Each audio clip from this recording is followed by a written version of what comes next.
Looks like it's time for a lantern ride again. Let's find some time to visit Liyue Harbor.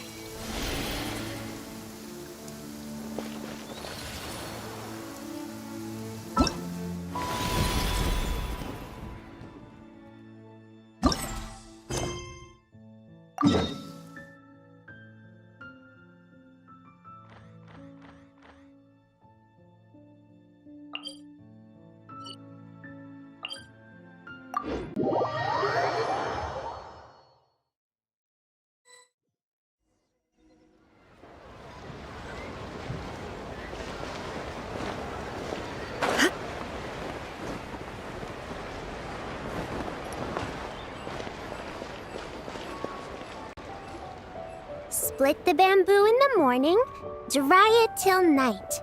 Shape and bend it nice and tight. Cross the strands to form a pattern, coat in silk, and you have a lantern. That's how you remember how to make a shower lantern.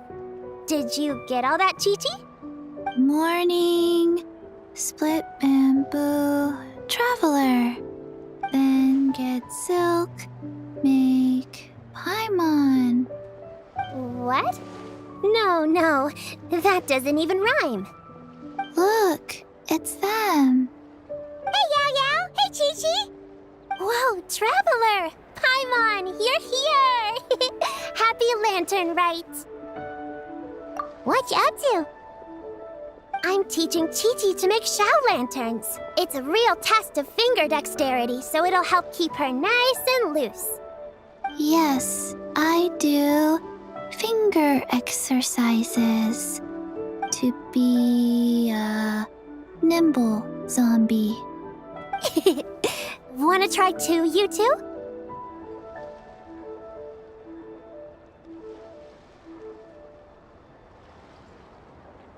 Oh, okay. Well, we need a whole bunch this year so it doesn't get too dark at night. Too dark? What does that mean? Dr. Baiju has patients who got hurt walking at night. The moon disappeared, so it was too dark to see. The moon disappeared? Like, behind the clouds? It was Jeonju, the moon devourer. Changshan told me about it, but now I forgot. It's an old myth from Chenyu Vale about a giant toad in the sky that eats the moon. What? The moon gets eaten? It's just a story. It's not like there's actually a giant toad in the sky. I asked Master about it, and she said myths are just insights into how the people of the past understood the world. Well, I didn't see it that night. But I've checked several nights since, and it's been there same as ever. According to Chi-Chi, though, the Ministry of Civil Affairs sent someone to do some kind of serious investigation. So, I don't know. Maybe something did happen. The Ministry of Civil Affairs? This is starting to sound bad. It's okay. You can fly. Even if it's too dark, you won't fall and get hurt. Yeah, exactly. So turn that frown upside down, Paimon, or someday you'll get a whole bunch of wrinkles and wake up looking like an old granny. What? Okay. No more frowning.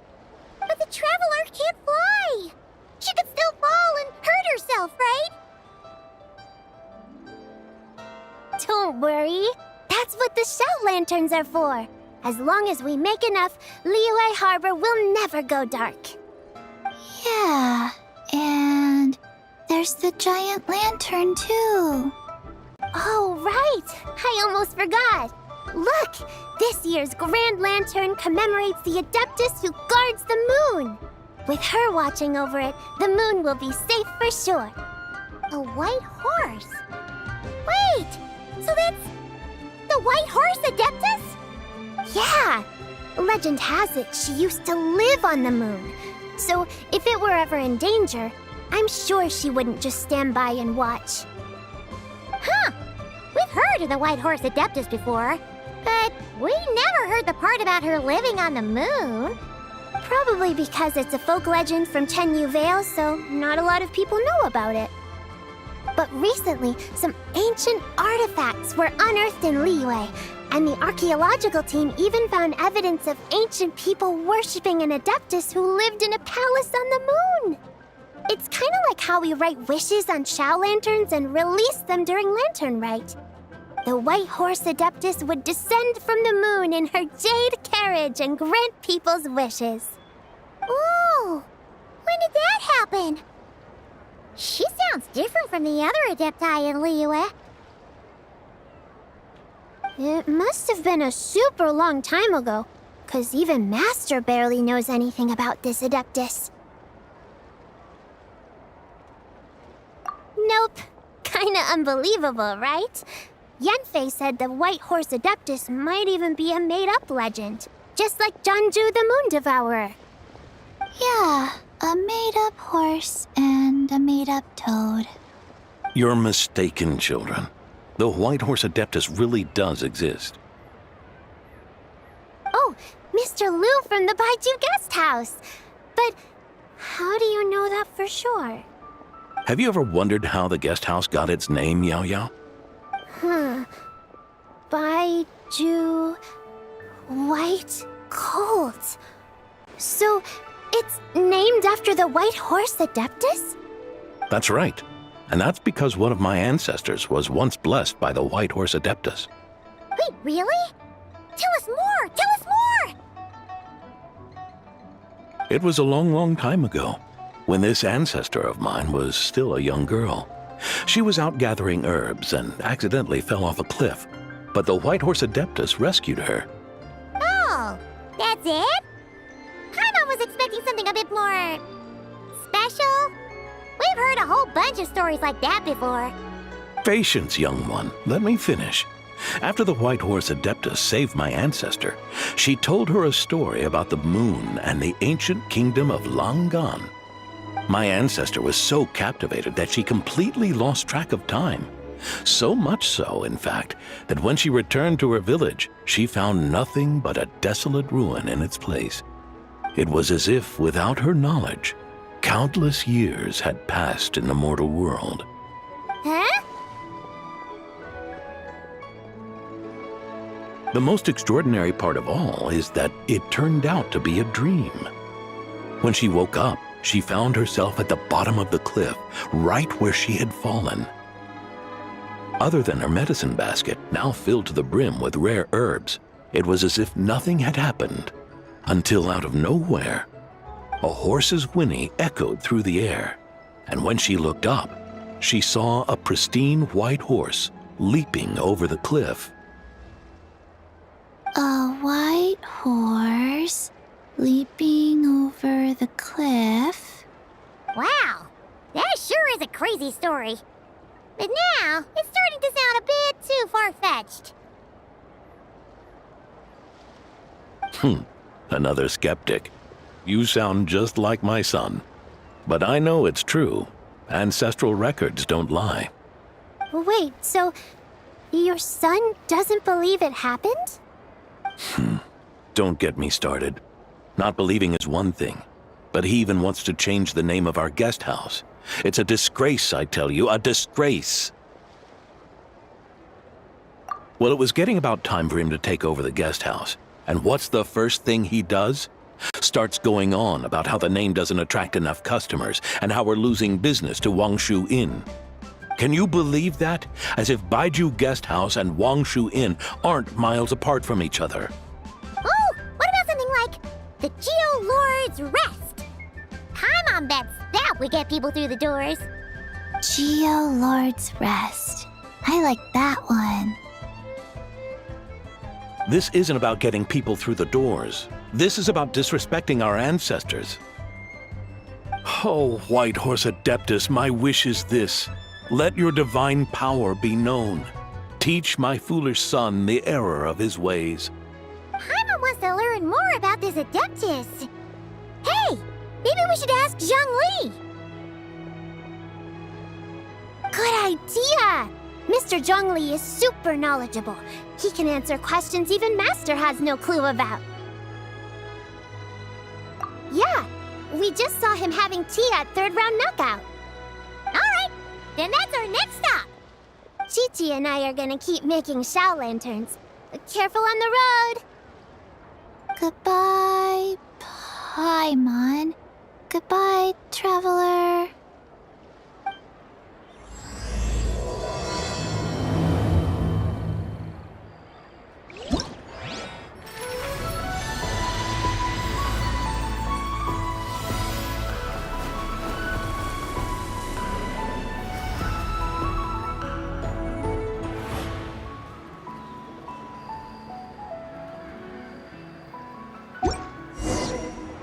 All the world holds dear is but a backdrop of constant motion.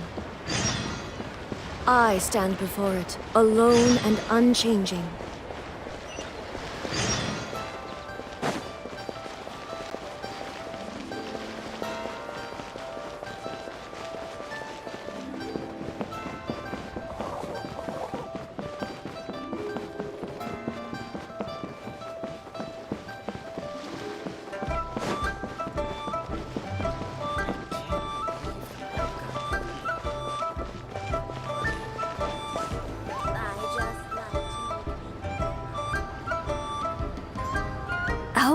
Oh?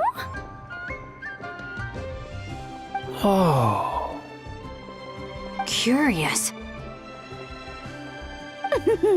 Impressive, right? What's with all the commotion over here? Oh, Traveler and Paimon! Perfect timing! I have something amazing to show you! What is it? Huh? What the? Part of the moon is blacked out! Was it really eaten by a giant toad? Huh. I didn't expect you to know the story of Jonju the Moon Devourer, Paimon. Don't underestimate Paimon. She learned a whole bunch of things in Sumeru. But Jonju the Moon Devourer is a Liyue legend. Well, knowledge knows no borders, so there. You're right about that, Paimon.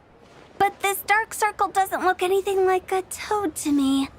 A toad's egg, maybe? But that's about it. Oh, wait, Traveler! You've been in Nodcry, right? The people there worship the moon goddess. So you should know what's going on here. Really? Not even in a place where people worship the moon? Oh yeah! Master told me that the tale of Jianzhu, the Moon Devourer, was how ancient people explained a certain celestial phenomenon. But what is it exactly? Some kind of omen of disaster? How so? Oh, but in this picture, the moon is being covered from the center. So this can't be a normal eclipse. Then it's still an omen of some impending calamity? We never said that. Ugh, some crazy customer left it at the restaurant. Just thinking about it gives me the chills. Attention, everyone! As the auspicious festival season approaches, I have an announcement to make. I, Lu Xiong, am on the verge of becoming one of the most renowned archaeologists in all of Liyue Harbor. No, scratch that, in all of Tibet. Even though I never trained at a prestigious academy, I've still managed to dig up tons of treasures. And I understand practically a whole dictionary's worth of big words, too. Like my pops always says, no pain, no gain. And I haven't had it easy, that's for sure. So, it's definitely my turn to make a name for myself. What's the deal with her? No idea. Maybe she ate a bad batch of perch stew? What? You don't believe me? I'm telling you, I dug up treasures from the ancient nation of Langan. I even got a picture of Jeonju devouring the moon. Long gone? Jeonju? What is she even talking about? Sounds like she's a few perches short of a stew, if you know what I mean. So what if blackback perch stew is my favorite? Stop talking about me like I'm not here. Whoa, what are you doing? You're just a stupid, ignorant man, and I'm gonna kill you. Young lady, you need to calm down. What? So you're looking down on me now too? How about I take you both out then? How does that sound? This is a place for dining. If you wish to take me out, you'll have to do it elsewhere. Don't act like you're better than me. Do you know who I am? I'm about to be the most famous archaeologist in all of Liyue. No, Tevat! Show me some respect. It's respect you want? Very well. For the sake of the other customers, we'll do this your way.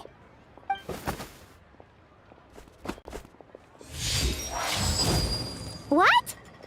So Shen has started the fight? She had no choice. The woman pulled a shovel out of nowhere and started going crazy, flipping tables left and right. She even injured 2 other customers.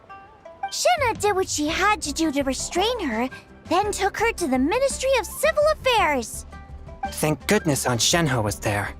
Or who knows what might have happened. Yeah. I started cleaning up after all the commotion, and that's when I found this photo. I thought it might be the one she dropped, so I rushed over to show someone. She said she took a photo of Jeonju the Moon Devourer. This must be it. Can we really trust what she said, though? Clearly, something is going on with her. Paimon's got a point. It sounds like she wasn't acting right at all. How do we know she wasn't possessed by some kind of evil spirit? Aunt Shenhe would have noticed if she was possessed. All right. But what about the part about Longon and the treasure she found? What about it? What if she raided a tomb and dug up some super special relic, then got herself haunted by an ancient ghost? One so powerful that even Miss Shenhe couldn't sense its presence. Your imagination is something else, Hu Tao. Why would an ancient ghost come to Wanmin restaurant, huh? To eat my blackback perch stew? Hey, it could happen. I'd want to eat your food if I was a ghost. Wait a second. She mentioned the ancient nation of Langan, right? Paimon's heard that somewhere before. You know what? My brother mentioned that some ancient artifacts were unearthed in Liyue recently. Mostly colored glass, fine jade, and bronze relics. Some of the text inscribed on them has already been deciphered. There were some poetic verses, but the word Langan popped up as well. So, does that mean this Langan place is real? Still, Paimon knows we've heard the name somewhere before. Do you remember, Traveler? Right! His ancestor heard about it from the White Horse Adeptus. The White Horse Adeptus?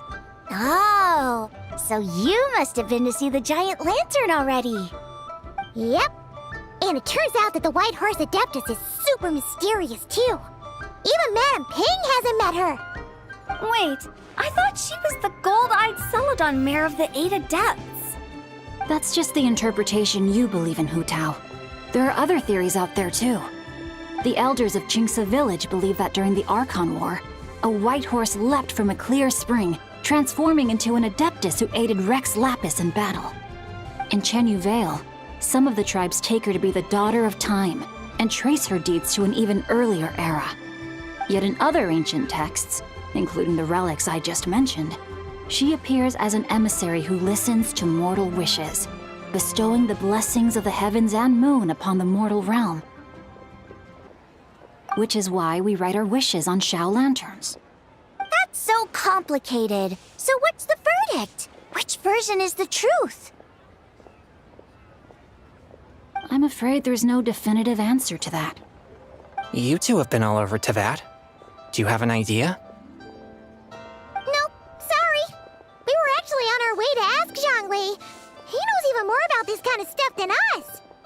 Ah, looking for a consultant, huh? He's having tea with Miss Linlong. Shigu Antiques is hosting an exhibition tonight. An exhibition? For what?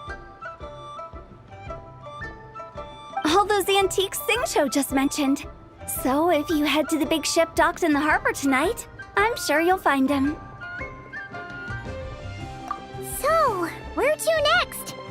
How about we go to the Ministry of Civil Affairs to ask about the White Horse Adeptus? We might be able to find out more about the recent moon situation, too.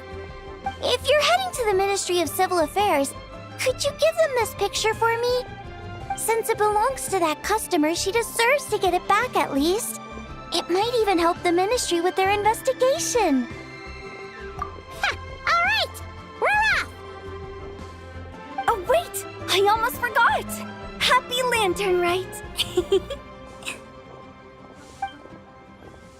Come have a meal with us when you're free. We'll be there, or we'll be... square.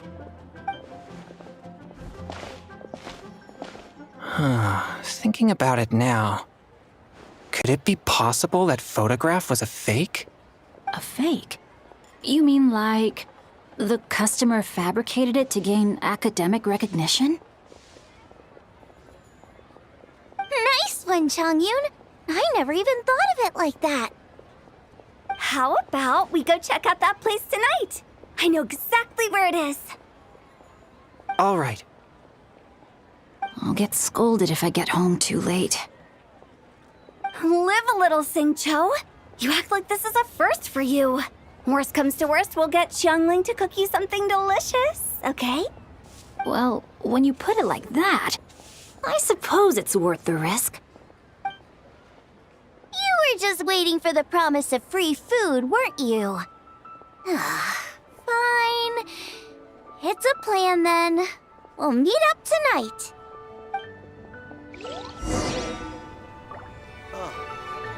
What should I try this time?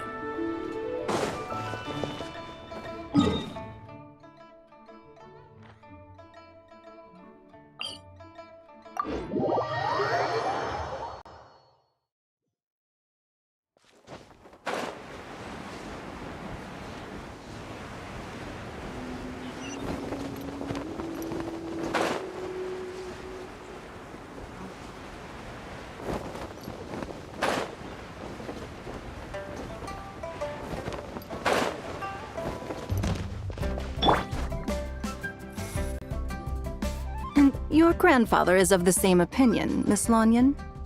Yes. On Lantern Rite, the moon shall go dark. That's what the signs are indicating. Celestial observation isn't Grandpa's strong suit.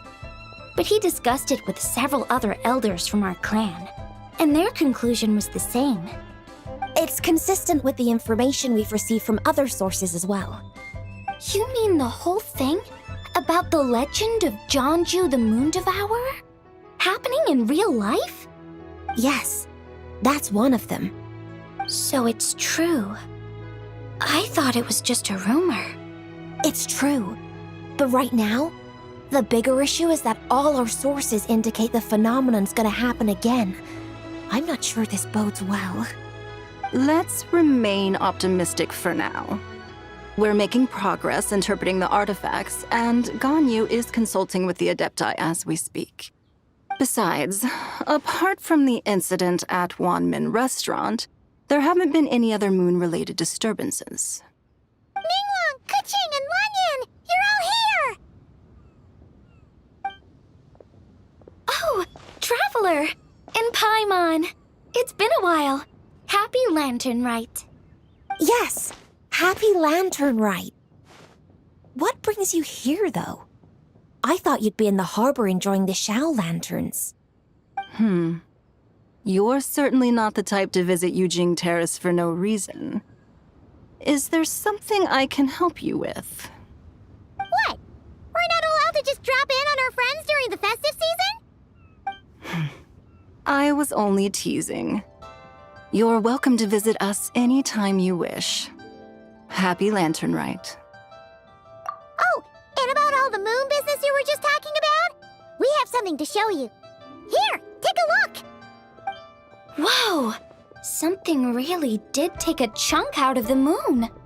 Someone managed to capture a picture of it. Is this Zhanju, the Moon Devourer, then? Even though we confirmed this event took place, I still can't quite believe what I'm seeing. Where did you get this picture? From Xiangling! She found it when she was cleaning up after that customer caused a scene. She thinks they must have dropped it. Wait, is this Chuang Terrace? No, it's just where I'm from. It said that Chuang Terrace was where the ancient people of Chenyu Vale communicated with the heavens. And in this picture, the moon happens to be right above Chuang Terrace. I was just surprised, that's all. It's probably just a coincidence.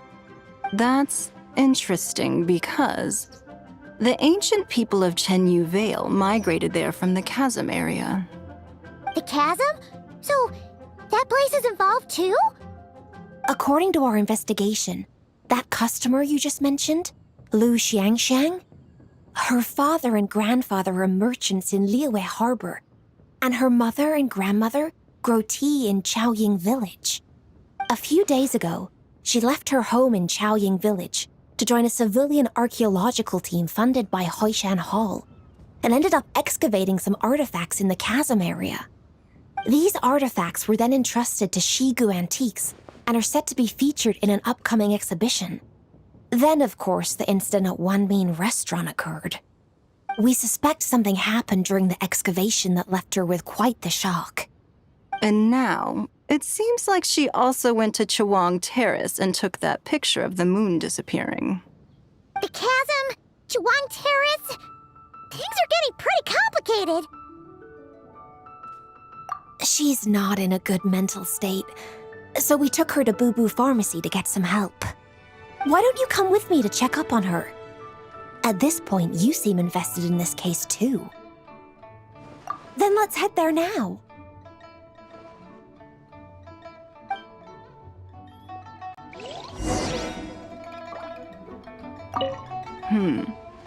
Now that I see this picture, it looks less like a piece of the moon was eaten, and more like something is obscuring it. But what sort of thing could block out the moon?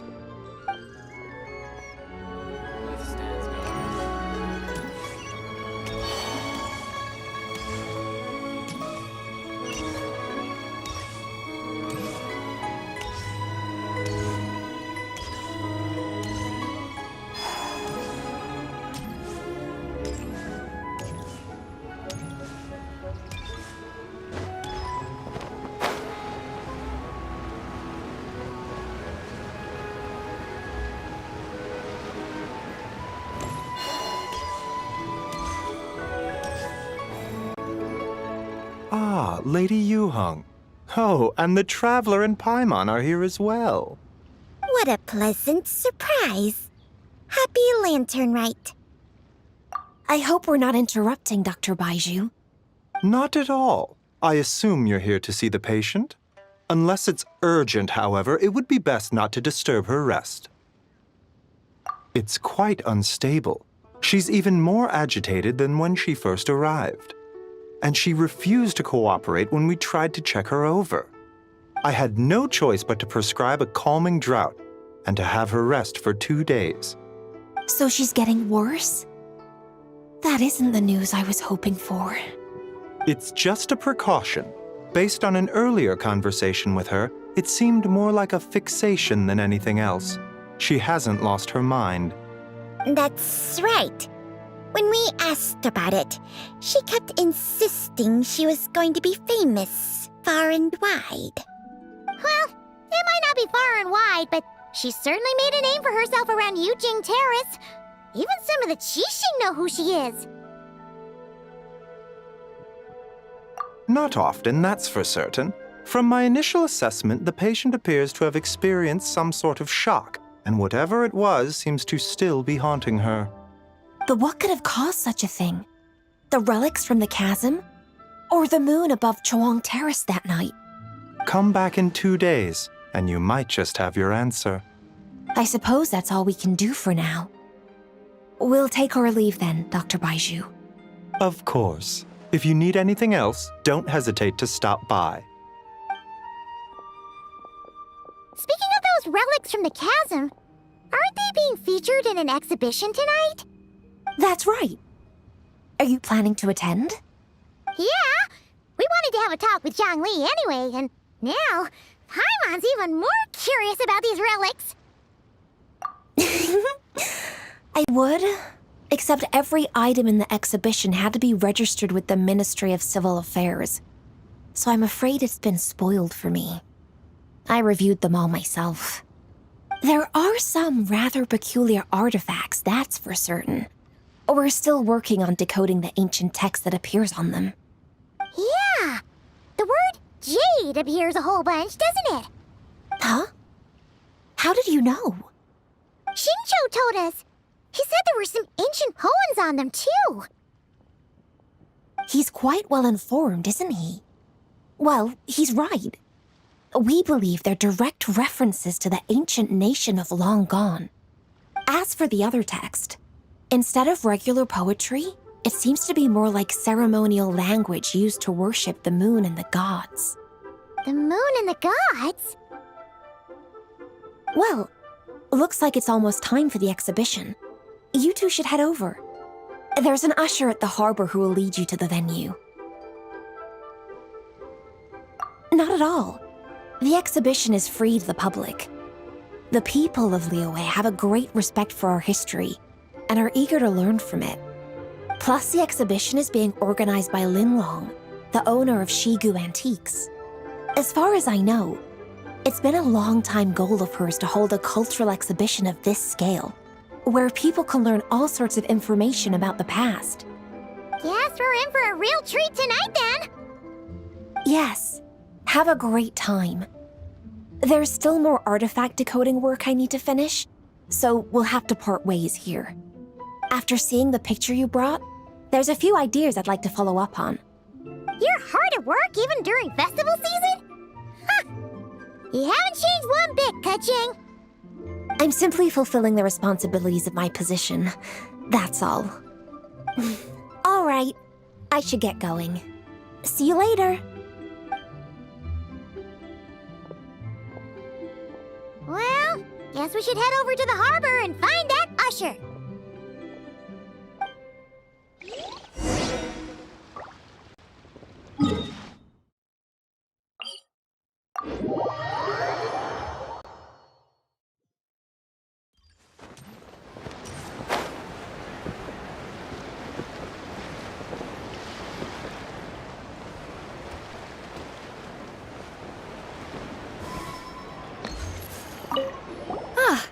Here for the exhibition? I can take you aboard. After you.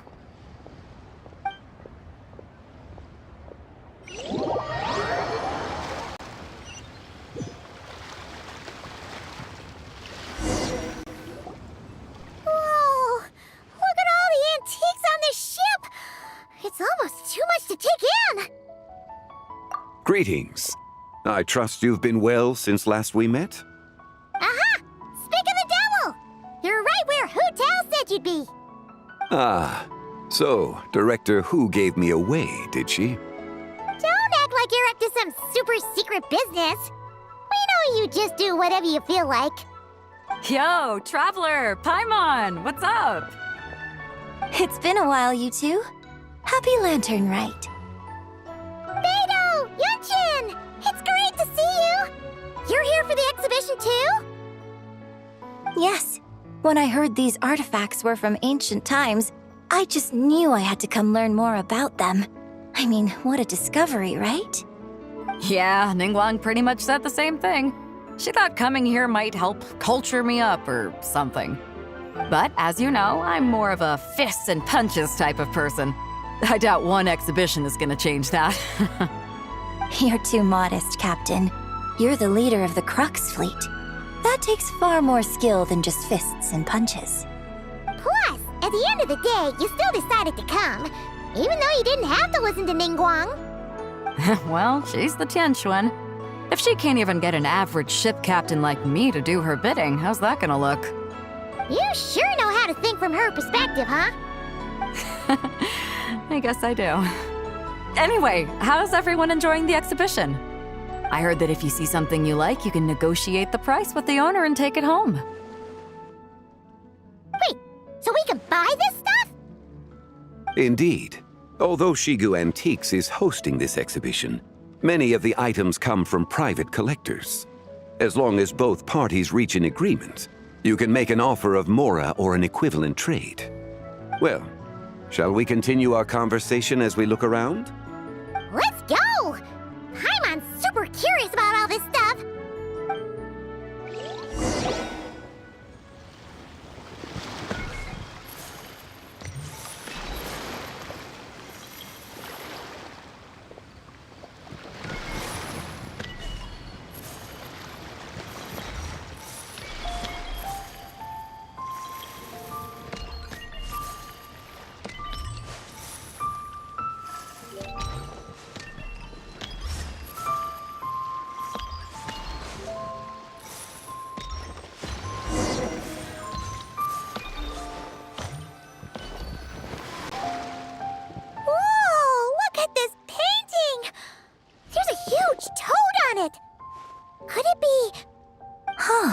This material is quite unusual. It doesn't look like paper. More like silk, or some other kind of fabric. Yeah, I was thinking the same thing. Well spotted. This is a painting of Jianju, the Moon Devourer, made primarily with mulberry silk. Such craftsmanship is rarely seen in modern-day Liyue. Ha! Jianju the Moon Devourer! Paimon knew it! That toad made it super obvious. What's that? A new dish at Wanmin restaurant? No! It's a kind of lunar eclipse. You heard about how the moon disappeared recently, right? Oh, yeah. You're saying a toad did that? That's what the legend says. So, nothing to do with food then. Noted. And the figure next to the toad. Is that the White Horse Adeptus? From the stories I've heard, her palace lies on the moon. That would seem to be a logical assumption. No. In fact, this item was discovered in Chenyu Vale, and many years ago at that. Oh, so it's from Chenyu Vale? Actually, that's not quite right. You see, this painting is primarily comprised of mineral-based pigments, such as cinnabar and azurite, which are usually found within stratified rock. This suggests its place of origin may very well have been the chasm. You could have just started with that. You're as knowledgeable as ever, Mr. Zhongli. I had only ever heard the legend of Jianju the Moon Devourer, but now seeing it depicted in this painting, I wonder, if I purchased it, perhaps it could serve as inspiration for a new opera. Though I'm not quite sure who the painting belongs to right now. A splendid idea, Miss Yoon. Perhaps in lieu of mora, you could offer the lyrics to said opera as recompense. The lyrics? But to whom? Why, to me, of course. I am the owner of this painting, after all. Wait, so you're one of the private collectors of the exhibition? No wonder you knew so much about the painting. But lyrics in exchange for a precious antique? My work could never possibly be of equal value. I don't know about that. I'm not much of a scholar, but even I know your operas are in a league of their own. An astute observation, Captain Beto. In my possession, this painting is nothing but a lifeless artifact. In your hands, however, it could be transformed into a new piece of art entirely. Quite the worthy exchange, no? But I'm not sure when I'll be able to finish writing it. It certainly won't be ready this year. Allow me to be equally forthright, Miss Yoon. This silk painting is merely a copy I made of the original work. There is no need for such concern over its value. Huh? So it's a fake? I had no idea you were such a skilled artist, Mr. Zhongli. I pride myself on having some knowledge of antiques, but I didn't notice anything that would point to it being a replica. You never cease to amaze me, Mr. Zhongli. You flatter me. All that said, Miss Yoon, you must accept. Truly, I insist. Huh. He's gone from handing out fake Mora to fake paintings now, huh? Your kindness is impossible to refuse, Mr. Zhongli. Rest assured, I'll be sure to return the favor. I shall look forward to it. Man, that was quite the find. Huh, I should buy something too, if only so I can show it off to Ningguang. Let's keep going and see what we can find.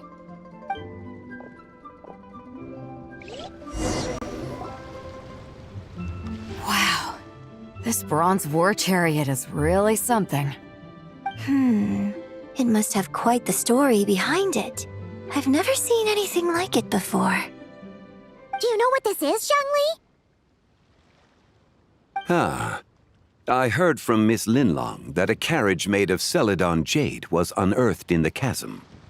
A copper canopy, a body adorned with flowing clouds and geometric patterns. Yes, this must be the one. A precious piece indeed. This thing's gotta be thousands of years old, right? Crazy to think people back then were capable of such intricate metalwork. Too often, we view the past and future through the lens of the present. Objects that fascinated us as children seem crude later in life. And that's only after a few decades or so of separation. If one were to stretch time across hundreds or thousands of years, one might discover that time is not always a force that pushes things forward. It would seem the people of that era managed to create a remarkable civilization in their own right. Makes me want to get my hands on this even more. Ningguang's gonna be so jealous, don't you think? Has this war chariot caught your eye, Captain Beidou? Oh, you must be Linlong from Shigu Antiques. Nice to meet you. This exhibition has been amazing so far. Well, that's all thanks to supportive patrons like you and Mr. Zhongli, of course. As for this war chariot, it was discovered by an archaeological team sponsored by Huishan Hall. The price comes in at 90 million Mora. How much? 90 million? Woo, looks like my eyes were a bit too big for my wallet. Quite a bargain. A bargain? 90 million Mora could feed Paimon for like 1,000 years! And if you actually went on an eating spree that long, perhaps you'd be considered an antique worth that kind of Mora, too. What, 90 million? Nuh-uh! Paimon's worth way more than that! Well, if Mr. Zhongli thinks it's a good deal, I'm sure it's worth it. Beidou's putting way too much faith in Zhongli. What if he's only here to drive up sales? I'll take the chariot, Miss Linlong. Someone will come by with the payment. Quite the discerning eye you have, Captain. After the exhibition ends, I'll have someone deliver it to the Alcor. Actually, could you send it straight to Yujing Terrace? I'd like for the Tianquan to see the proof of my discerning eye for herself. Understood. Great. Yunjin and I both found something. What about you three? Want to keep perusing? And don't worry about the Mora. It's all on me. Nobody's going home empty-handed tonight. I appreciate your kindness, Captain, but I'm afraid I have some private matters to discuss with Miss Linlong. In that case, don't let us keep you, Mr. Zhongli. Right this way. Traveler, Paimon, perhaps you would like to accompany me. What? So you can show us another bargain antique that's so far out of our price range it's not even funny? Other people are always demanding Mr. Zhongli's time, but it's quite rare for him to extend an invitation himself. I wouldn't pass up this opportunity if I were you, Paimon. Yeah, just don't forget to come aboard the Alcor for a drink later. Yeah, guess you're right. Taking a quick look isn't gonna cost us anything. Let's go!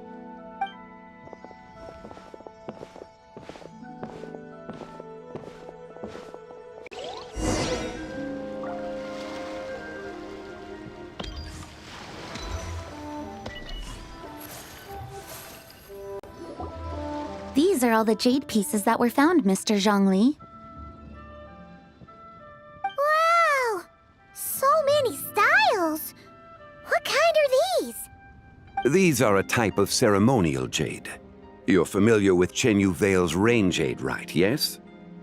Oh, yeah! So these pieces are all used in the rain jade ceremony? Well, you may not know, Paimon, but before the rain jade rite came into practice, Chenyu Vale was known for a different ceremonial tradition that also involved jade. The bee is used to honor heaven, the Tsong to honor earth, the Gui to honor the east, the Jiang to honor the south, the Hu to honor the west, and the Huang to honor the north. These form the 6 ritual jades. It's unfortunate, however, that Miss Linlong's set is missing both the Gui and Hu pieces. Oh, I know. These jade artifacts are from such an ancient time. It's proved difficult to track them down, even for our establishment. No matter. You happen to have precisely the piece I was looking for. Huh? This broken jade token? I didn't expect this to catch your eye, Mr. Zhongli. It isn't one of the 6 ritual jades. An affect belonging to an old acquaintance of mine. An old acquaintance? One of your collector friends, Mr. Zhongli? You could say that. Traveler, take a closer look.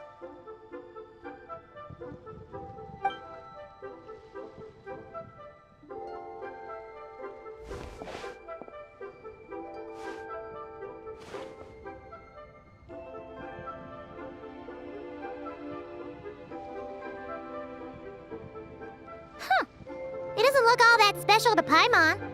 Just seems like a broken artifact. Indeed.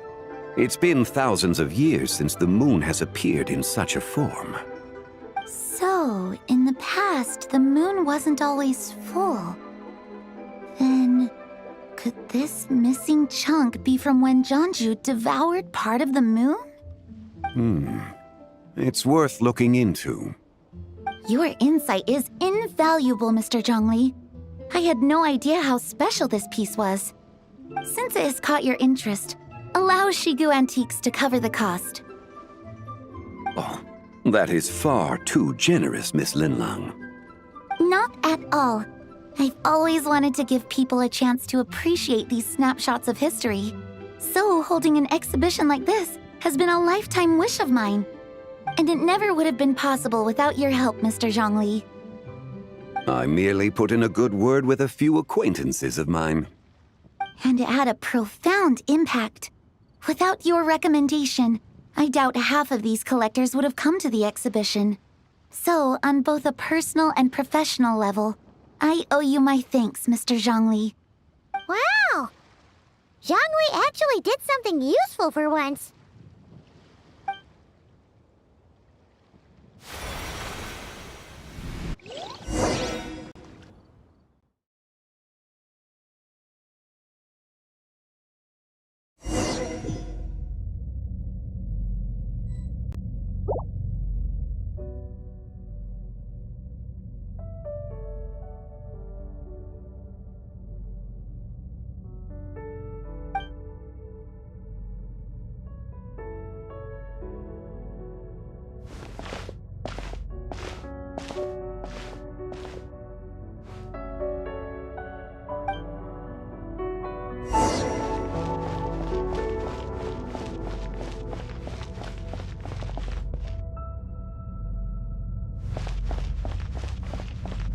Three, 5, 7.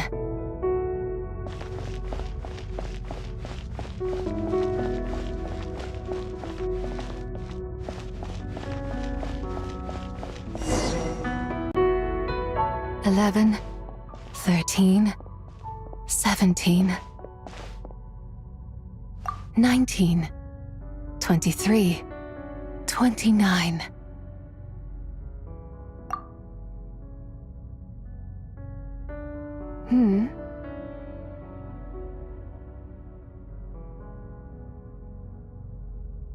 You also enjoy counting in such a fashion, lost child? The same loneliness as them. It seems to exist in your heart as well. Me? I'm sorry, I don't remember. The shadow of the moon? Or a dream of time? I'm sorry. No one has asked me such things before. I've been here for so long. There is much I have forgotten. I know nothing of your arrival. All I know is the longing in people's hearts. Yet, I sense the moonlight's guidance within you, child. Perhaps that is what brought you here. You seem confused. Perhaps I can help in some way. The path home is... that direction. I believe someone told me that before. But I was never able to reach the end. You should take a look. No need. It would seem... my time has already run out. Farewell. May the moonlight ever shine upon you.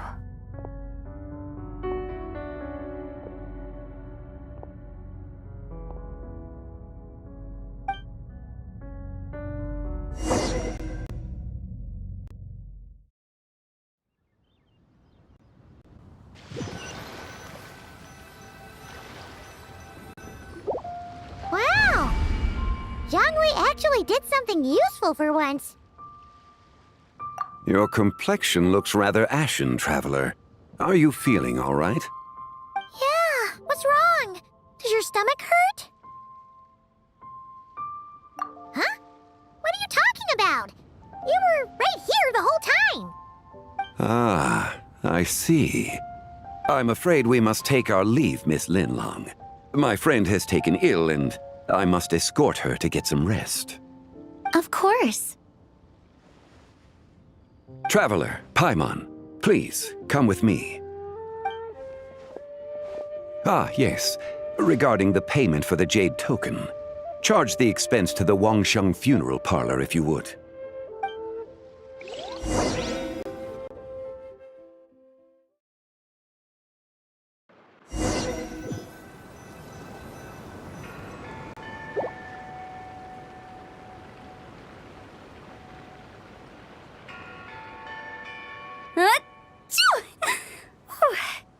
Guess someone's thinking of me. But this late at night? Must be that consultant of yours. I bet he's out there spending all year more at the exhibition. Yeah, he'd be the perfect employee if he just knew how to rein in the spending. But never mind him. Let's focus on the moon. We gotta see if it gets eaten tonight. I don't think it's going to happen. We've been out here all night, and the moon's the same as ever. It is quite late, and Chongyun's getting tired. How about we head back? We can come back another time. Head back? Already? Actually, I do have a new dish I'm testing out tomorrow. And as part of my New Year's resolution, I'm trying not to oversleep. All right. Guess it just wasn't meant to be. Let's go.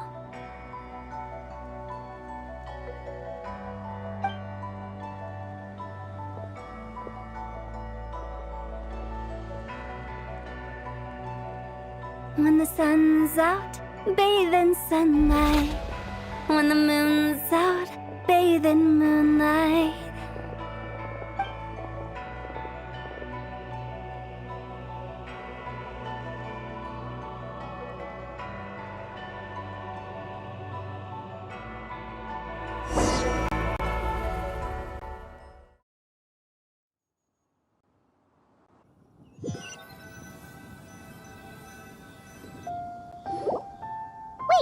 Aren't we going to rest?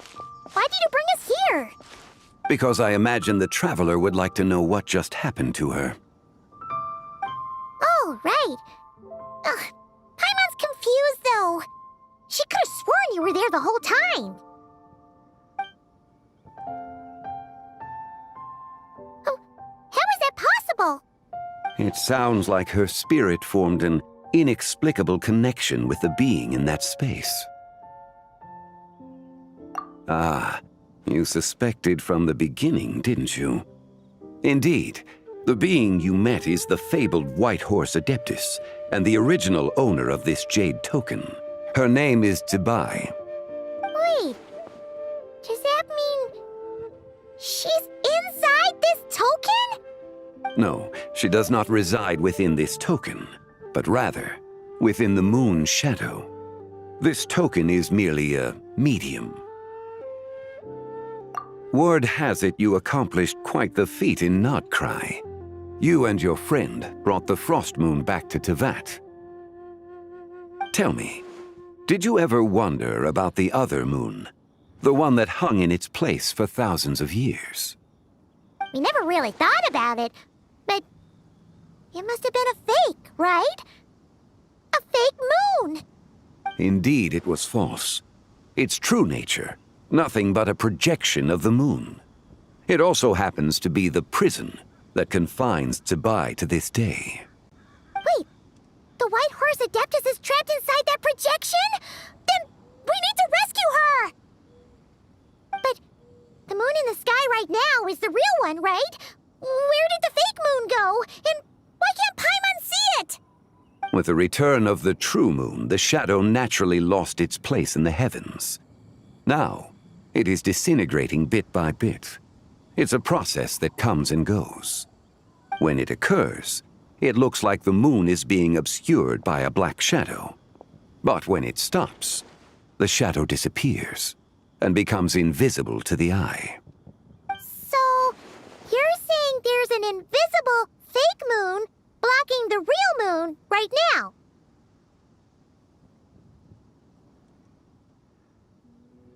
Indeed. Okay, this is not what Paimon was expecting.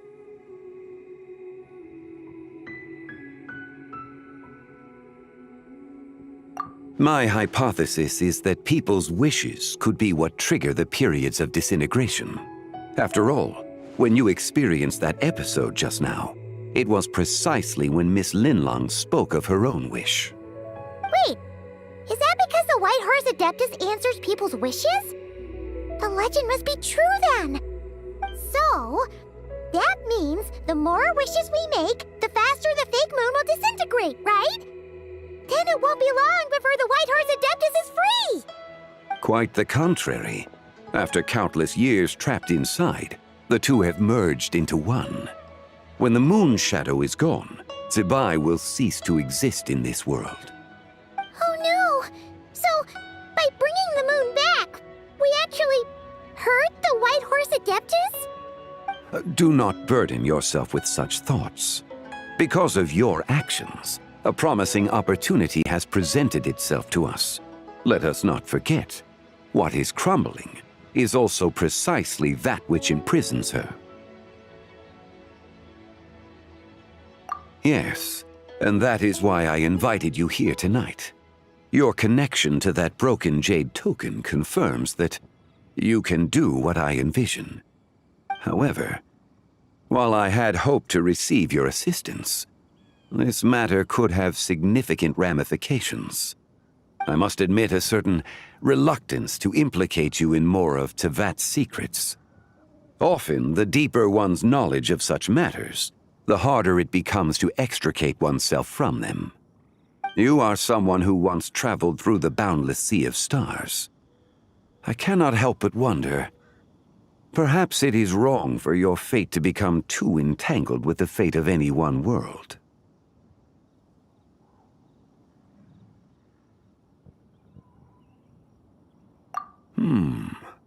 Such is your conviction, then. Since journeying beyond Liyue, you have had ample time to reflect on these matters, it would seem. Very well. The first secret I must reveal is that Zibai has long since passed away. The being within the Shadow Moon is merely one of the 3 deadly selves she severed before her death. Wait, White Horse Adeptus is dead? Weren't you supposed to tell us how to fix this? Now it just seems even more impossible! Please, remain calm, Paimon, and allow me to explain. The 3 deadly selves is a practice used by those engaged in spiritual cultivation. The intent is to sever the 3 vice-laden mortal selves to reveal one's true, pure self beneath. However, Zibai's 3 selves are more complicated in nature. Because in the moment before her death, someone preserved the shattered essence of her soul and placed the fragments within her 3 deadly selves. If we retrieve the 3 fragments of her soul, there is a chance we can restore her presence in the mortal realm. So that means we can bring her back to life? Yes, provided we retrieve the fragments of her soul's essence from the 3 deadly selves. Indeed, the being you encountered was Zibai's first deadly self, Ziju.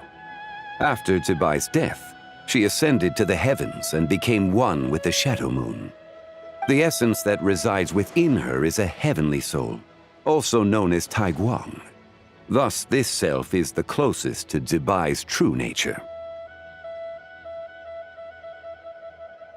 That said, because she is trapped within the Shadow Moon, we have no choice but to seek out the other 2 soul essences first. Then we can unite them as one.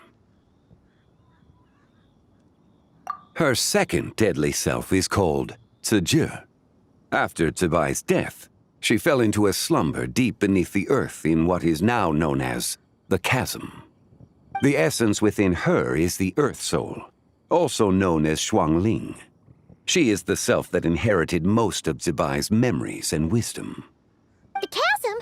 So, do we have to go there to find her? That won't be necessary. I sensed her presence on the jade carriage from earlier, the one at the exhibition. It's possible the return of the Frost Moon awakened her, and she emerged from the chasm alongside that batch of ancient artifacts. Wait! That must be why you agreed to help with the exhibition! To investigate the artifacts! Indeed. So in truth, Miss Linlong was the one who helped me. The third deadly self is Zichao. The essence within her is the human soul, also known as Yojing, Zibai's shade. Thus she is the most free-spirited among the 3. She lent me her aid during the Archon War 1,000 years ago. But later, as her powers waned, she retreated into the mountains. I imagine finding Zichao should prove the most troublesome, so I shall take it upon myself to track her down. So, we need to find the second deadly self, right? But where do we even start? Locating her should not prove difficult. In life, Zibai was fond of mortals, and as the self who inherited most of her memories and wisdom, Ziju should be the same. It's possible she has possessed someone, and is meandering the bustling streets of Liyue Harbor as we speak. Possess someone? Wait! Are you thinking what Paimon's thinking, Traveler? What if she raided a tomb and dug up some super special relic, then got herself haunted by an ancient ghost? Exactly! Lu Xiangxiang! It seems you have a lead in mind already. She'd still be at Boo Boo Pharmacy. She was super agitated when she first got there, so Baishu gave her some calming medicine and told us to come back in 2 days. Do you think it could be her, Zhengli? It's quite possible. The deadly selves are impure beings that can easily influence mortal minds. A sound plan. Well, I should get started on my own investigation then. But you're leaving already? I must. Zichao went into hiding after the Archon War. If I am to have any success tracking her down, and there's no guarantee, I should start sooner rather than later. But there's still so much you haven't told us! Like, who the White Horse Adeptus actually is, and she died in the first place. Not to mention who it was that preserved the fragments of her soul. Should our endeavor prove successful, then naturally those answers will follow. If not, speaking of them would be rather meaningless. Aw.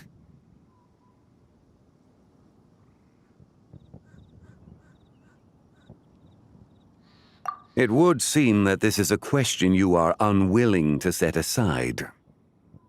Very well. I shall tell you.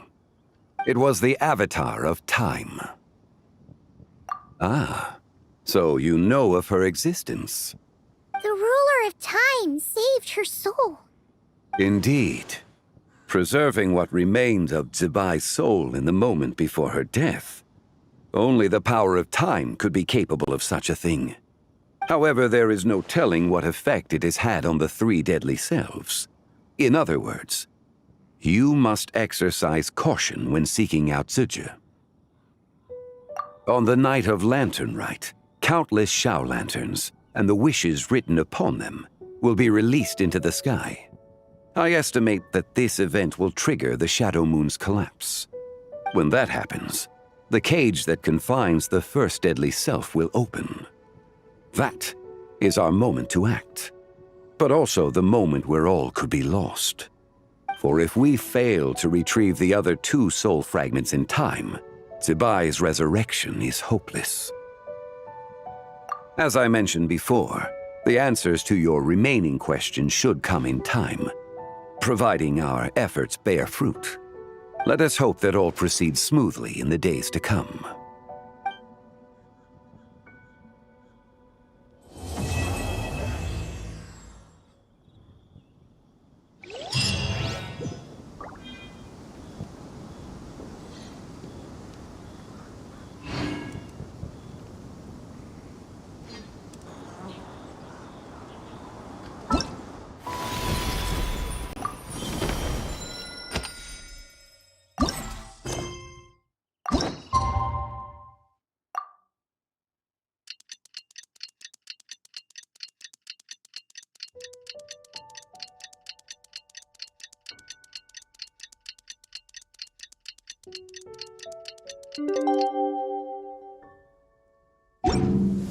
I don't... Ah!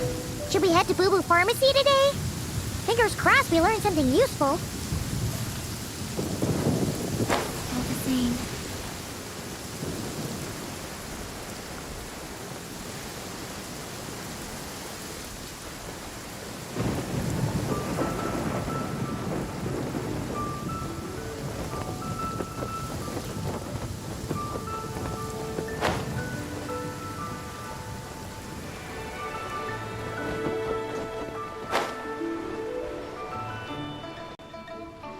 So let me get this straight. The patient disappeared right as you were delivering the medicine.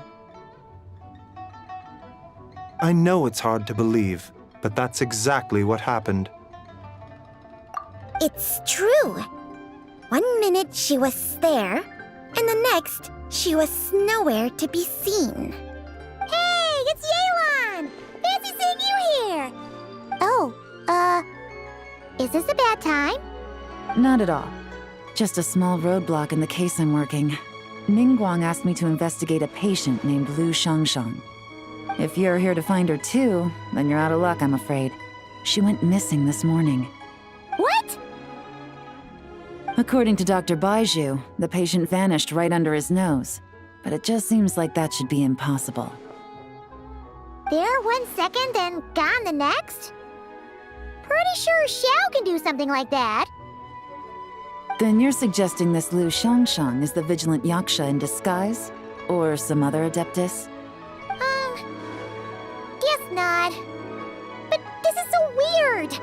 How can a living person just vanish into thin air? Unless... Linny decided to take his act to Liyue? Who is this Linny you speak of? He's... Oh, never mind. Paimon's just grasping at straws.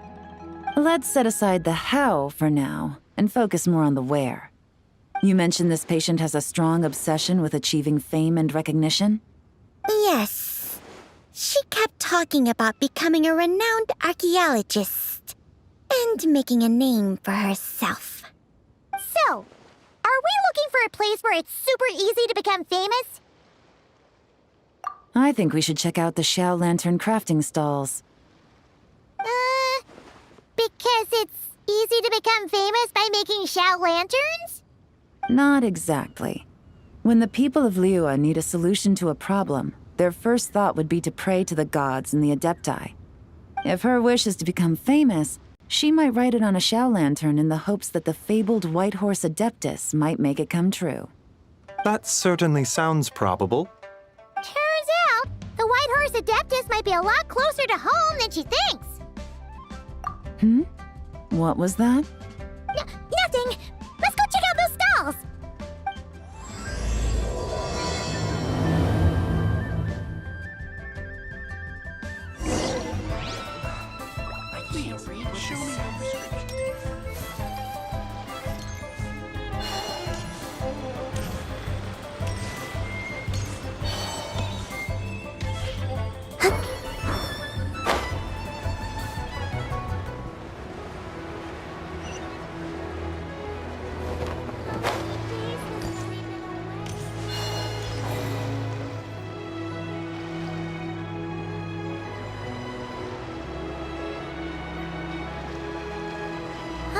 We're here!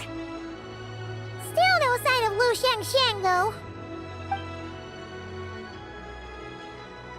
As long as you're patient enough, Paimon, you'll find that hunting down people is no different from hunting boars. We need to blend into the environment, or we risk alerting the target. So as far as everyone here is concerned, we're just ordinary tourists. Oh, okay. If we need to blend in, then let's make some Shao lanterns and write our wishes down, like everyone else. What's your New Year's wish, Yelan? I haven't given it much thought. Oh, and it can't be work-related. You gotta take a break once in a while, right? You're always staking out this suspect, tailing that criminal, hunting down this gang or that. Which is super amazing and all, but it's gotta be exhausting. Really getting into this, huh? You said to blend in, right? Come on! It's all part of the act! So you gotta think of something! Then, I suppose, it'd be to go traveling, the next time I get the chance. Traveling? That's our bread and butter! Wanna join us? Thanks for the offer, but my desk is piled high with reports on your exploits. And that's not quite the kind of traveling I had in mind. I was thinking more the lie down and do absolutely nothing kind of travel. Ah, something a bit more easy and breezy, right? Hey, wait! We know just the place! The Easy Breeze Holiday Resort in Netland. It's super relaxing and full of fun activities. You've got the beautiful ocean and tons of cute little creatures called Asha. Seriously, you gotta go! I suppose I'll have to check it out. Hey guys, happy Lantern Rite! What a coincidence! You here to make Shao lanterns too? Well, it's that time of year, am I right? Thought I'd join in on the fun. You can't have Lantern Rite without making one of these. What you gonna wish for? Aw, man, it's kind of embarrassing, but whatever. The truth is, the mighty mythical beasts are seriously struggling with recruitment. So I'm hoping to find a few apprentices and teach them the art of wushu dancing. Awesome! Shurfugami, here we come! Whoa there, Paimon. One step at a time. I actually need to find people first. Yeah, but Paimon bets people will jump at the chance to learn from you! Well, I wouldn't be so sure. Wushu dancing is super physical and takes a lot of hard work to master, so it's not easy to find people. At this point, if the Adepti can't help me, no one can. I'll do it! Huh? You just said you wanted an apprentice, right? Well, I'm offering. What do you think? Whoa, the White Horse Adeptus works faster than I thought. Traveler, it's her. Lu Shangshang. Our target! Hey, didn't you hear me? I said I wanted to be your apprentice. No need to shout. I heard you the first time. What's your name? Step back a bit, Gaming. This person could be dangerous. What? Hey, what are you trying to do? Do you know who I am? Get back! Lu Shangshang, we have no intention of harming you. We just need to ask you a few questions. Get back, I said! Try to remain calm. If you come any closer, I'll...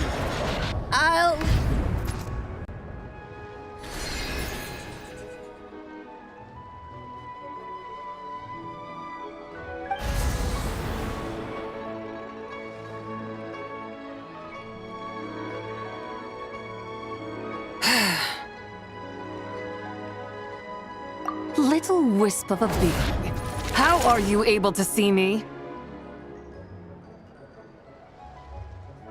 So what if I am?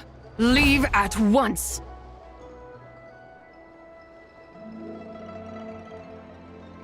You, a mere mortal, whose own life hangs by a thread, would dare reach for the power of life and death?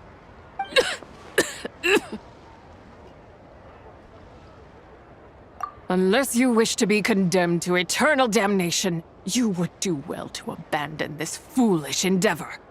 I shall speak on this no further. Don't come any closer. How did I get here? Who are you people?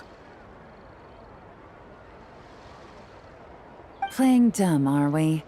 Save it. We know you attacked those people at Wanmin Restaurant. What? No, I would never. You must be mistaking me for someone else. You don't remember? Of course not. How could I do such a thing? What about the photo you took near Chuang Terrace? What photo? What's going on? It's like she lost her memory or something. Well, this complicates things. I'll take her back for questioning and let you know what I find. Take her away. But I didn't do anything! I swear! That's weird. She seems so normal now, but she doesn't remember anything. This is just great. An apprentice falls right into my lap and now she's gone! Don't worry, Gaming. This is a special case. I'm sure you'll find one soon. Unless you're gonna pony up and offer a real solution, Paimon, I don't want to hear it. Gaming? What's up with... I'm done here. I'm gonna go find an apprentice, and I won't take no for an answer. Gaming, wait! Is it just Paimon, or was Gaming acting super weird just now? What? How do you know? Whoa! So you saw the second deadly self? And you think she moved from Lu Shangxiang to Gaming? Uh-oh. Then we better find him before something bad happens! Let's go!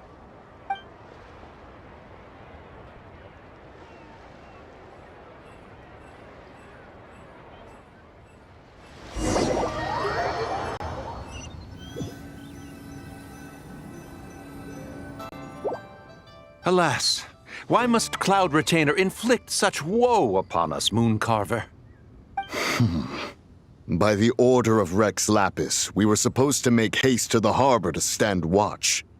Yet we arrived late, for you, in your inscrutable wisdom, chose that very moment to tend the mint.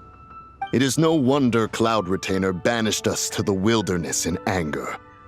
A pity only that I, blameless as I am, was made to share in the punishment. Blameless indeed. You speak as if it was not you who decided to plant all that mint in the first place.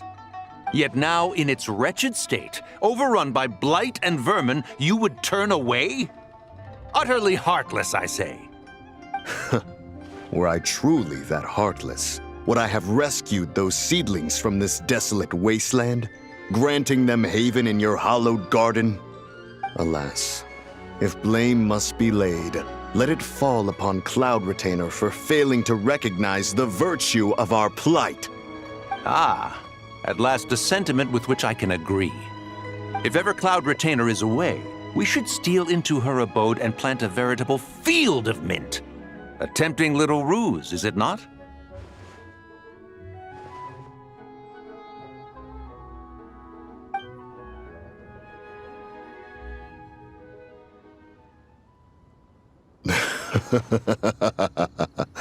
Positively ingenious. Please stop chasing us. Just let us go. Get back here! If you keep running, I'll kill you! Please, we don't know anything about wushu dancing. Just leave us alone. What? You think I'm not good enough to teach you? Just agree to be my apprentices, and then we can talk. That child looks somewhat familiar. Ah, it appears to be the wushu dancer from Liyue Harbor. I have seen him perform on occasion. Come, let us take a closer look. Has trouble befallen you, young one? Perhaps we can offer aid. Oh, thank the gods. Please, sir, you have to help us. This guy's trying to force us to become his wushu dancing apprentices, and he won't take no for an answer. Oh, so it is you who require aid, not the other way around. Get out of the way, old man! This is between us. Preposterous. You dare to presume we are of a mature age? Listen here, brazen youth. Skilled you may be in the art of dance, yet your offstage demeanor leaves much to be desired. Hold on, Mountain Shaper. Something is amiss. Look closer. Huh. Indeed, he bears the mark of something unclean. It spells trouble. You there, depart at once. Hey! You drove off my recruits, old man! You'll just have to take their place, even if you're a bit on the decrepit side. Many years it has been since a being has dared speak to us in such a manner. Now let us see what evildoer has sought to use you as its puppet, young one. You two, you're Adepti! Does that strike fear in your soul? Whoa! Two Adepti recruits just fall right into my lap? That white horse sure knows how to grant a wish. Coming! Slow down! Wait for us! Jeez, take a hint, will you? I told you to stop following me! Traveler, Paimon, keep your distance from this youth. Evil has taken a hold of him. We know! It's one of the White Horse Adeptus' deadly selves! She's possessing Gaming! The White Horse Adeptus' deadly selves? Could it be that Rex Lapis called us to Liyue Harbor for this very reason? Hey! What are you two whispering about over there? Who's gonna be first apprentice and who's gonna be second? It doesn't matter! I'm not the kind of Sufu who plays favorites. Insolent spirit! Be gone from this child at once!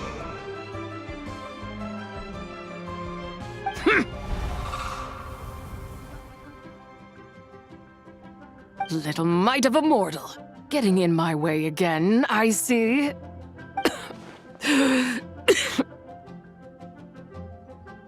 That is no concern of yours. No, only by doing it myself will I find peace. Otherwise, rage will consume me. If I lose control, all will turn to dust. The curse of time. The memories this body holds. Come no closer. This is your final warning. Insolent spirit! Be gone from this child at once! Huh? Traveler and Paimon? And two Adepti? Where are we? Weren't we just making Xiao lanterns in the harbor? Gaming! You're back! Ah! The sun is most scorching. Agitation stirs within me. I require cooling mint to beat this heat. And speaking of, Cloud Retainer has scorned this verdant wonder long enough. It is time for her to feel its wrath. The wrath of mint! Mountain Shaper, where are you going? Oh no! Now Mountain Shaper's acting weird! Oh, you don't think it spread to him, do you? Spread to him? Quickly now, explain to me what has been happening.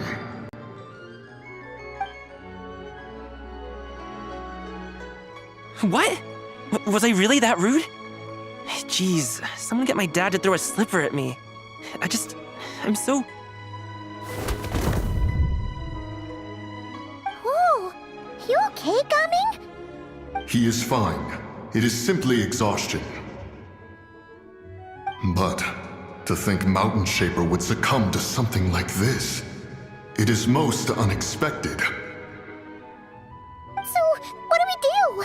We can't just leave Gaming like this, but we can't ignore Mountain Shaper either, right? My cultivation level rivals that of Mountain Shaper. Were I to give chase, Zizha would but flee from his form and take refuge in mine. Seek out Streetward Rambler. Cloud Retainer and the Conqueror of Demons should be with her. I shall take this child back to the harbor and join you post-haste. Oh! What are all the Adepti doing together? Rex Lapis charged us with keeping watch over Liyue Harbor should danger rear its head. I dare say this is the very crisis he anticipated. Come, we must devise a strategy before confronting Zizha.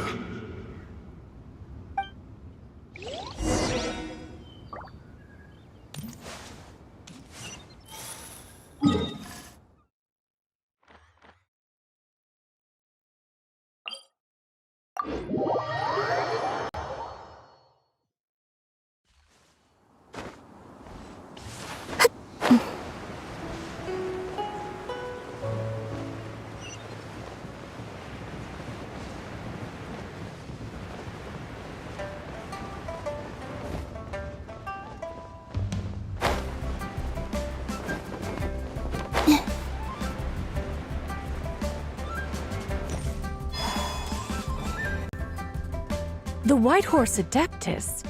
You mean the mysterious white mare that aided Rex Lapis during the Archon War? Even if it's not her, there must be some connection. She always avoided us back then, and I never knew why. Rex Lapis's recent trip seems to be related to this person as well. Xianyun! Madam Ping! Xiao! Great! You're out here! Ah, Traveler. It has been quite some time. Oh, happy Lantern Rite Paimon. You're as lively as I remember. I trust things have been well. Sorry, Madam Ping. No time to catch up. Something terrible has happened. What is it? Has Mountain Shaper gotten himself into trouble? Mooncarver is here with you, but he is not.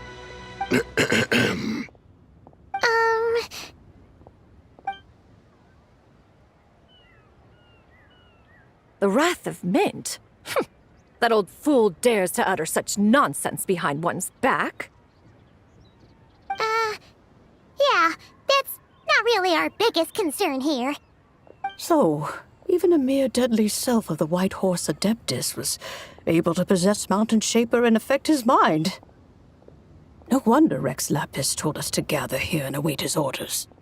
Mountain Shaper's cultivation is inadequate. He was caught unprepared. Were it one of us, Zizha would hardly have found a vessel quite so ready for the taking. Hey, that's not what you said earlier. Where is Mountain Shaper now? A question that hardly bears pondering. Obviously, he intends to plant mint in the vicinity of one's abode. Ah, then he poses no great threat. We might as well let him be. Once he fulfills his wish, it's possible that Zijie will relinquish him of her own volition. Your ulterior motive is most obvious, Mountain Shaper. You two hope for Mount Outsong to be covered in mint. One can see it clear as day. Not to mention, deadly selves are born of malevolent human desires, and naturally pose a great risk to the form and mind of all living beings. We cannot let this go unchecked. Let me handle it. I have relevant experience and know how to deal with such situations. One has no doubt of that. Yet your involvement would likely end in armed confrontation. In one's own estimation, the time for such measures has not yet come. Before his departure, Rex Lapis knew that Zijie was active in Liyue Harbor, yet told us only to wait. It would seem, then, that Rex Lapis did not believe extreme measures were warranted here. Yes, this is quite a peculiar case. After all, Zijie's possession does not seem to come with ill intent. It's more like she's guiding those she possesses to fulfill their own wishes. There is another matter of import, however. I sense tremendous resentment emanating from her. What could be its source to render her so unable to find peace? She was talking about the White Horse Adeptus memories, right? From what the Traveler said, it seemed like she was about to explode with rage. But why? With Rex Lapis away, if we wish to understand that which occurred in the past, we shall have to ask her directly. She also mentioned the Curse of Time. What could that be about? Perhaps erosion. Indeed. We are of the same mind. I heard that ancient clans in the mountains once regarded the White Horse Adeptus as the daughter of time. It seems there was some truth to that, after all. The Daughter of Time. Cursed by time? Time does not treat everyone equally. The longer you dwell in this world, the more it takes from you. Then what do we do? One has devised a solution. Based on what you have told us, it seems that Zijie is in the habit of leaping to a different host when provoked. One's plan is for us to block all escape routes while you confront Mountain Shaper, forcing Zijie to reveal herself. Then, if prior experience stands, she will have no choice but to possess you. However, not only are you able to sense it, you are also unaffected by the peculiar state of stasis. In other words, in that moment, you would have the chance to either subdue or persuade her. That is akin to walking straight into the lion's den. Allow me to go instead. Yeah, isn't this plan a bit too risky? Why doesn't Paimon try first? After all, even if she got possessed, it's not like she would pose a danger to anyone. Paimon's wishes aren't all food-related, you know. One would not suggest this course of action if one had any such reservation. Time and again, the Traveler has proved immune to Zijie's influence. Consider for a moment why that might be.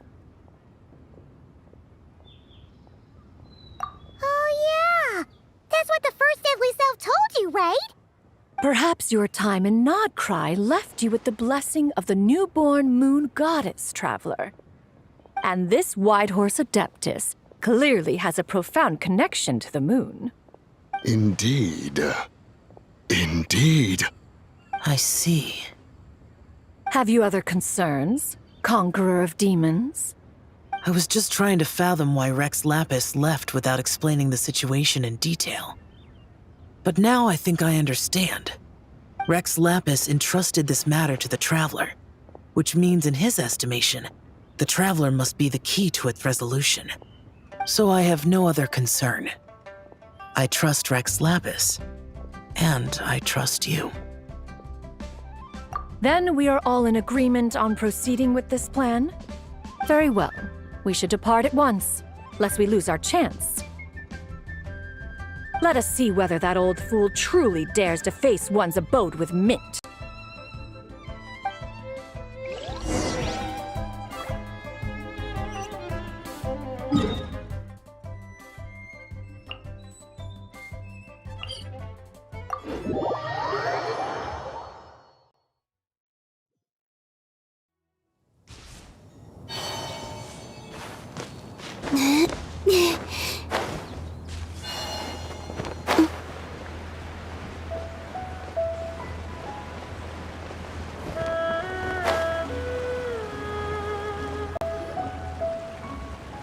One mint, 2 mint, let us plant a whole slew of mint! Once I reach 10,000, Cloud Retainer's abode shall be Mount Outsong no more, but rather Mount Mintsong! Oh, to behold the look on her face when she is confronted with such verdant splendor! Mountain Shaper. You dare disturb the tranquility of one's abode! Do not take personal offense, Cloud Retainer. He is not in control of his faculties. Exactly. Let it go this once. Zitja is the one driving him to do this. Huh? But Zitja just helps people fulfill their own wishes and desires. Not now, Paimon. Oops. Sorry, Mountain Shaper. Paimon might have just thrown you under the bus. When he wakes up, we shall have words. Everyone, to your positions.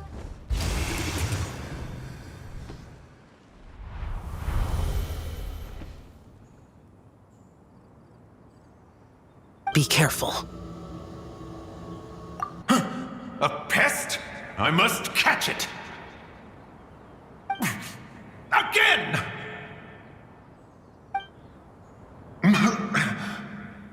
Oh, young one, it is you! Don't tell me.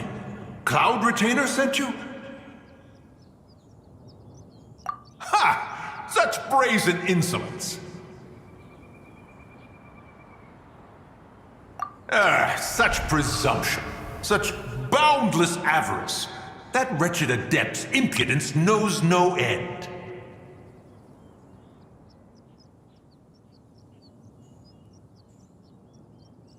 If she dares lay a finger on my garden, I shall smash her cuisine machine to pieces!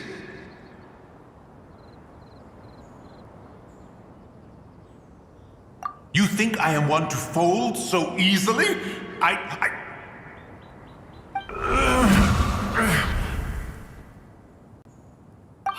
Insolent mortal!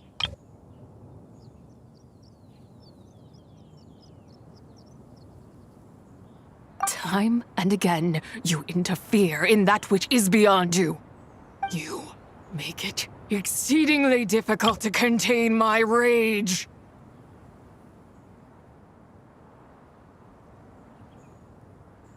You have no conception of that which you seek. It is forbidden! You know nothing of my past. My warning was given. The cost entwined with this is beyond what you can bear. Stubborn mortal! You... Very well. If death is what you seek, who am I not to oblige? Come, let us see the extent of your resolve. Your wish is to behold the curse of time and the memories of this form? Then, let it be granted.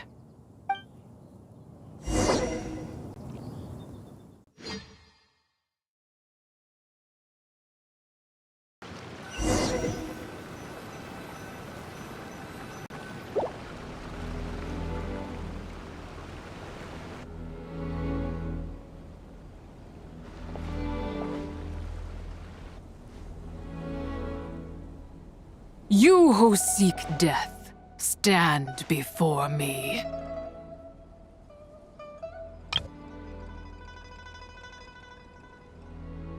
My prison. I was merely a trace of impure energy within Zabai's immortal body. When her soul was shattered, it should have been the end of me. But then, the one who governs time descended from on high and froze the moment of her death. And so, I remain in this world, unable to find release.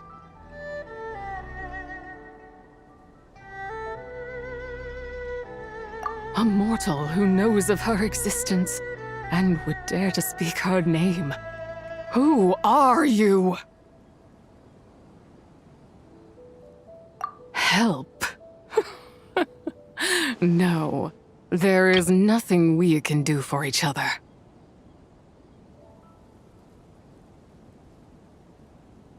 Her power, the one who governs time. It has surrounded me ever since. A blessing and a prison, all at once. No, I have been asleep in this prison for countless years, until a familiar presence woke me. Then, through that mortal girl's eyes, I saw it. As pure and bright as ever, unchanged across the millennia. It was the moon. That place is called Chuang Terrace. Did later generations rebuild the altar in a new location?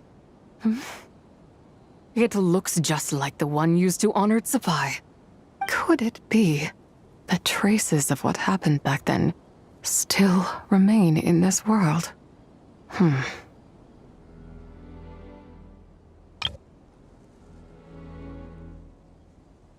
That memory is embedded deep within the essence of Zabai's soul. It is one that should have been forgotten. Yet, it is precisely that which haunts my every waking moment, fuels my rage, and denies me a modicum of peace. Now you, a mere mortal, come to seek that which is forbidden. So, let us see whether the fire that fuels your ambition is a hero's wisdom or a fool's courage. I shall relinquish control over this body's curse and let it devour everything within sight. Run as fast as you can, lest this prison become your grave. Look. It draws near. The river of time, come to sweep all into oblivion. A torrent of tears for the dead and departed. I shall wait for you at the end, mortal. Evade being swept up in its waters, and I will show you everything.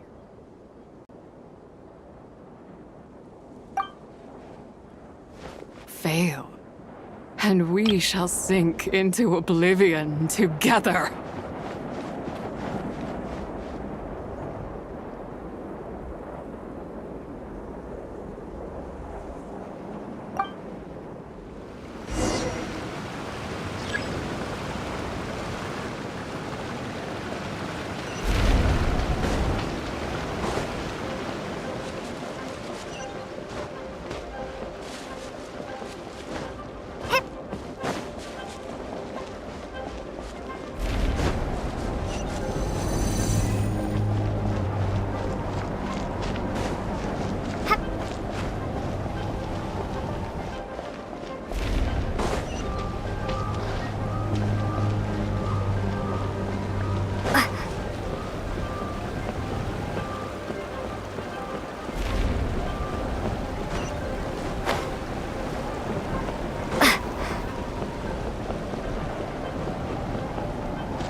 I did not expect that you would make it to the end.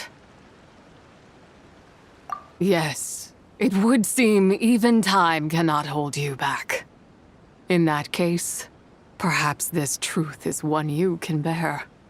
Come, let your wish be granted.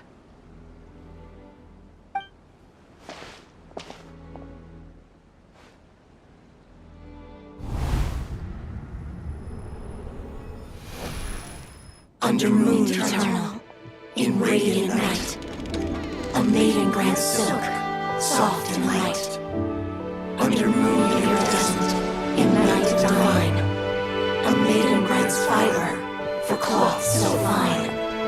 Under moon of the frost, in night so great, a maiden grants tools to divine our fate. What are Mom and Dad doing? Shh, just make a wish. The kind Adeptus on the moon is listening.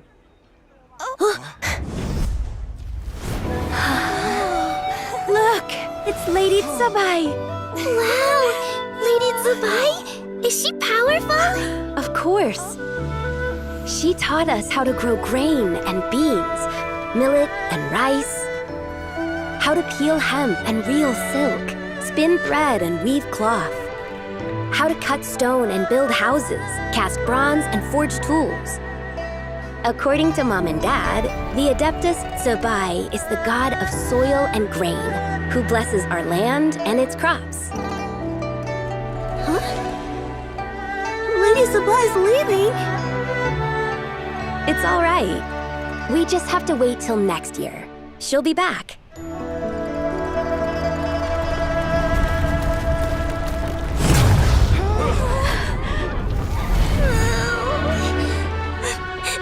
Mom and Dad are gone. Why hasn't Lady Tsubai returned? She'll come. We just have to believe. What is that?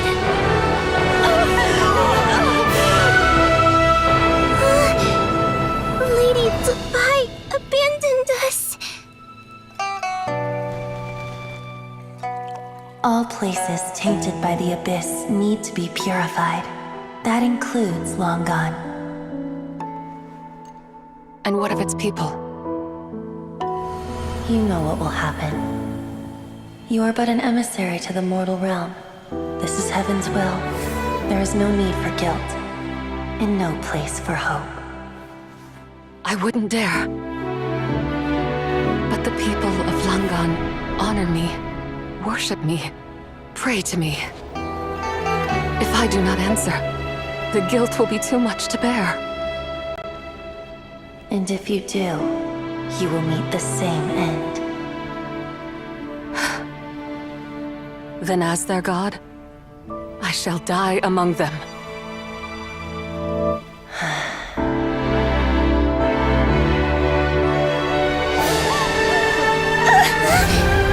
Look! Lady Tsubai came to save us! I knew she wouldn't abandon us!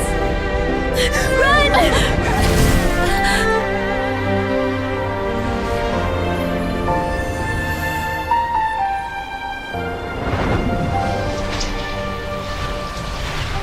You have done enough.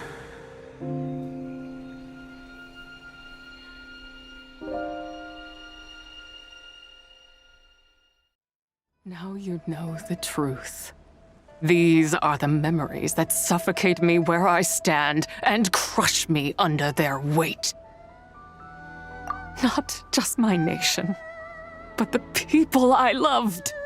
Were it within my power, I would ignite a blaze fierce enough to burn a hole through the heavens themselves.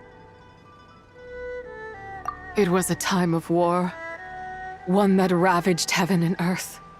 Remnants of the battles tainted with cursed power fell from on high and devastated Longan.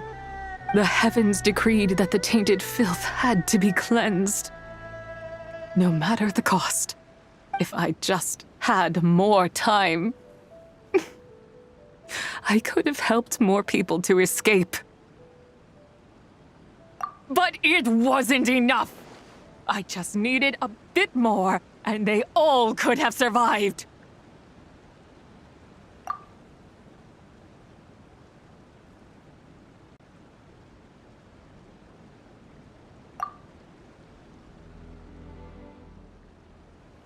I never imagined there would come a day where I found peace. So long this rage has been within me. Yet here in this moment, it has stilled at last. Thank you. If you wish to bring Zibai back to life, mortal, then you may take the part of her soul that lives in me. Just remember, from this moment onward, the fate of Langan's fallen rests on your shoulders, and that cannot now be changed. As I said before, I am but a remnant of Zibai's adeptal form, a manifestation of her wrath that was not meant to linger in this world. By taking away this fragment of her soul, you take away my shackles as well. So, let it be done. Ah, it's your turn to grant one of my wishes, is it? Very well. In regard to my fate, and that of Langan's fallen, I know there is little I can demand of you. However, should another raise a war banner against the heavens someday, let my name be set upon its cloth. I ask for this, and nothing more. Now, take what you came for. I was a lone moon, shrouded and dimmed in cloud-veiled night. Now darkness breaks, free and unburdened. I reclaim my light.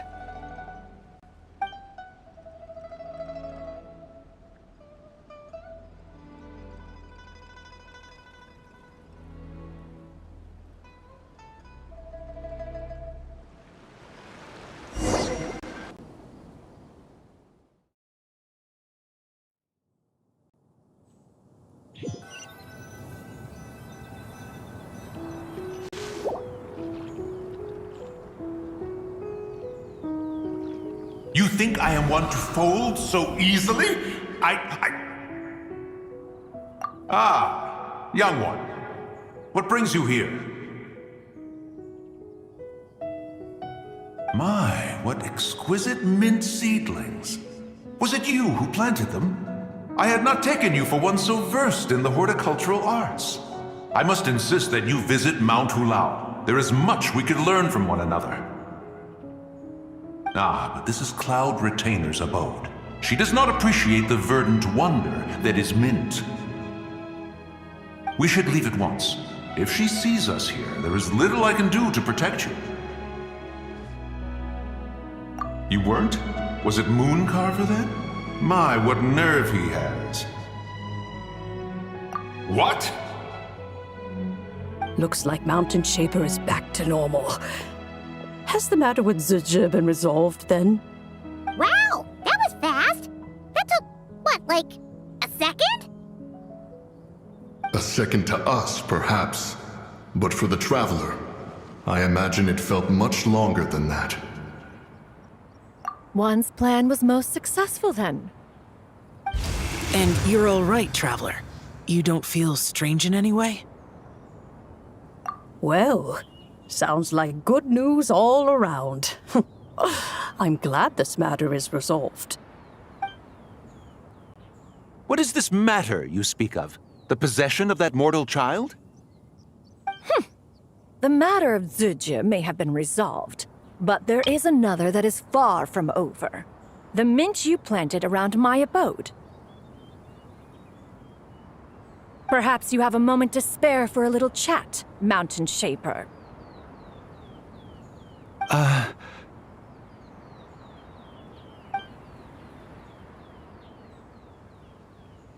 You seem reluctant to talk in detail about what happened with Zizhi.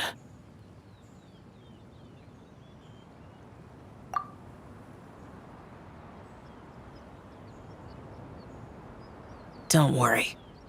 I won't ask you to reveal her secrets to me. And I doubt the other Adepti will either.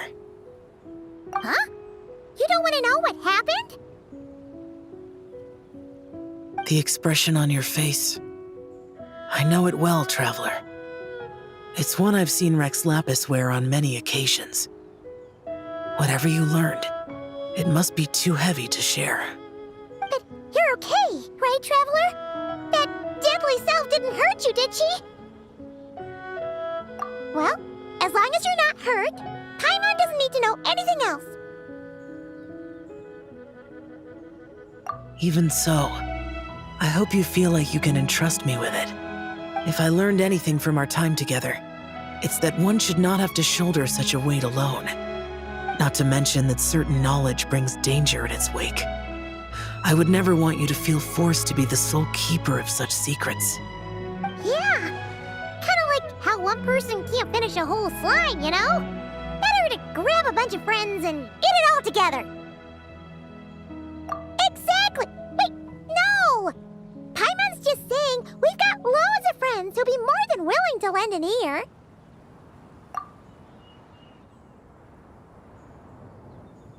I never knew there was such a tragic chapter in the ancient past of this land. So, the people of that nation worship the White Horse Adeptus as the god of soil and grain. It would seem, then, that Rex Lapis had a similar reason for withholding the details of his recent trip. I've often wondered if he had companions to stand by him before we met, or if he was forced to face things alone. Regardless, Lantern Rite takes place in 2 days. Let's meet back up again there. If there's no news of Rex Lapis by then, we'll have to come up with a plan. Fingers crossed it all goes well.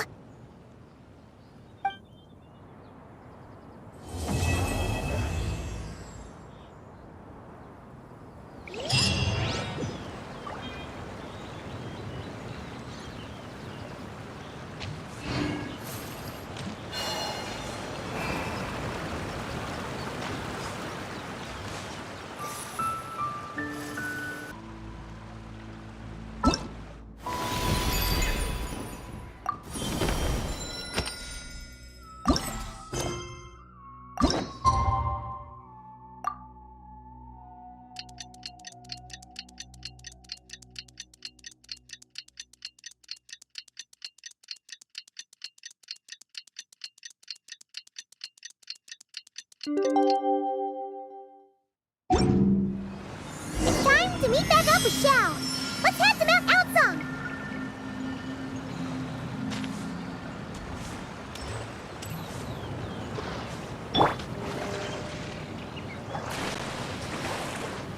Strike a pose!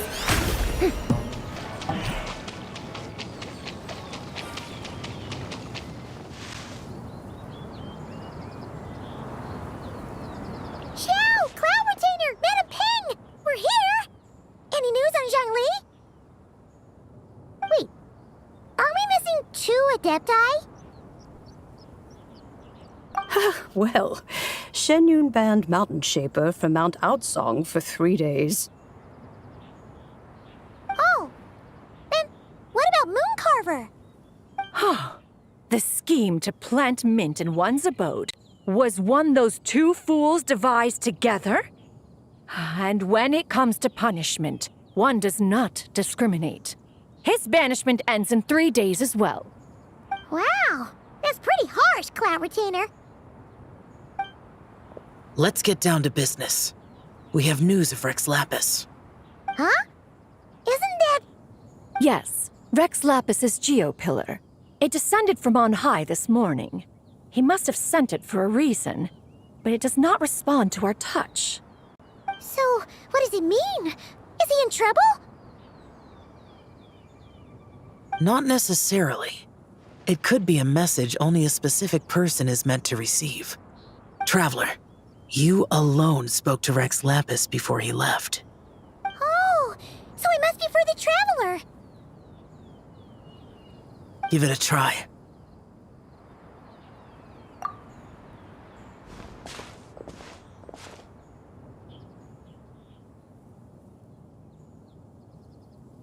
Come to the spring on Mount Qingse.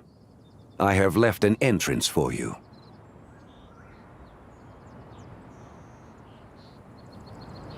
Well,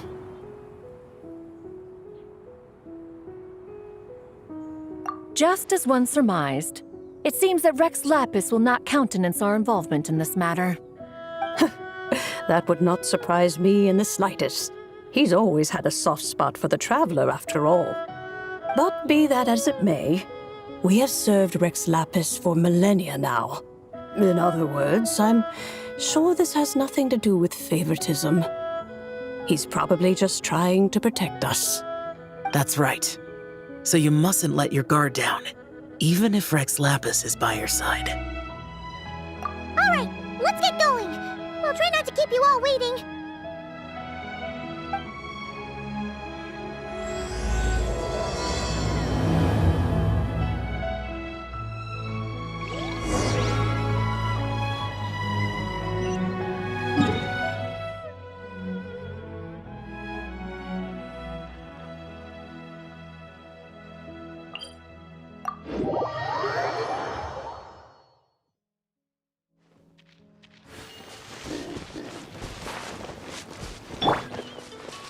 Try and stop me!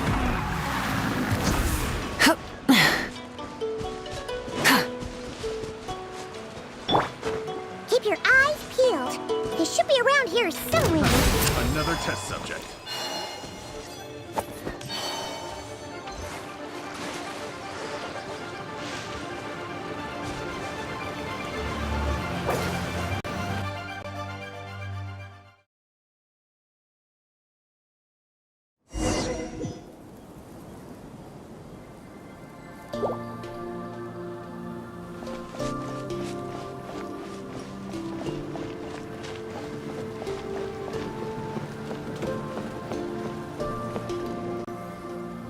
Who could have imagined that the once mighty Archon might end up so, sitting on a humble stool in the woods, quietly weaving moon lanterns? You really do look like an old man now. This is a Shao lantern, not a moon lantern. In ages past, when the gods waged war and the world was in turmoil, these lanterns were lit to guide fallen warriors back to their homes. Had you tarried in the mortal realm for but a little while longer, you might have become quite accustomed to them. Even so, it bears such a striking resemblance to the moon lanterns they used to offer up to the heavens. Could this truly be mere coincidence? Perhaps in some sense it is, yet in another, it isn't. For instance, who is to say that some of Langan's magnificent jade did not become part of the very foundations upon which Liyue Harbor now stands? It is conceivable that this ritual was transmitted in such a manner too. Now, let's not let ourselves get carried away. For all its splendor, do not forget that, in the end, even Langan could not escape its heaven-sent fate. Alas, it is just a pity that the little creatures of this world may never again lift their eyes to the moon, even should misfortune befall them. But you, Geolord, now that you rule this realm, why take the trouble, not to mention the risk, to visit one who bears such profound guilt as I? Are you not afraid that you might be sullied by the curse of time that was laid upon me? There is no risk to speak of. At least, not in comparison to that which you took when you defied the heavens all that time ago. As I have stated, time and again, it was not I who defied the heavens. Geolord, the ancient affairs of Langan have nothing to do with me, for I am but one of her deadly selves, severed before her demise. My name is not Zebai, but Zichao. Surely you did not take us for one and the same solely on the basis that we may all assume the form of white horses? Sorry to break it to you, but you seem to have found yourself the wrong white horse. Anyway, do tell me, what urgent matter brings you here? Very well then. I have come to ask for Zebai's shade. Oh? So, the Geolord has set his sights upon Zebai's human soul. And what is it that you intend to do with it? The world outside is changing. With the new moon's birth, the confines of the shadow moon are gradually disintegrating. In other words, the heavenly soul is set to return. Consequently, strange phenomena have manifested within Longon's former domain, leading to the earthly soul's reappearance as well. The last of the trio, the human soul, is in your possession. Most intriguing. My intention is to gather all three together, so that an old friend may finally make her return. I must admit, it seems that some remarkable affairs are coming to pass in the outside world. Yet there is one thing you seem to have overlooked, Lord of Geo. Back in the day, it was you that freed me from that painting. And afterwards, I took up arms in your name. Together we first subdued Chenyu Vale, then brought peace to Mount Qingse. It was for this cause that the contract between us was made. But now that the debt has been repaid, what cause have you to expect my aid? Zibai and I have long been friends. Given not only that you were manifested from a corrupt desire within her divine form, but that you also possess a fragment of her soul, how can you purport to be the wrong White Horse? I think you'll find that we are now as separate and distinct as any two beings ever were. What once shone with radiant purity has long become dust. What you see is no longer what it was. Oh, great Lord of Geo, should this still be unclear to you, I bid you take your leave.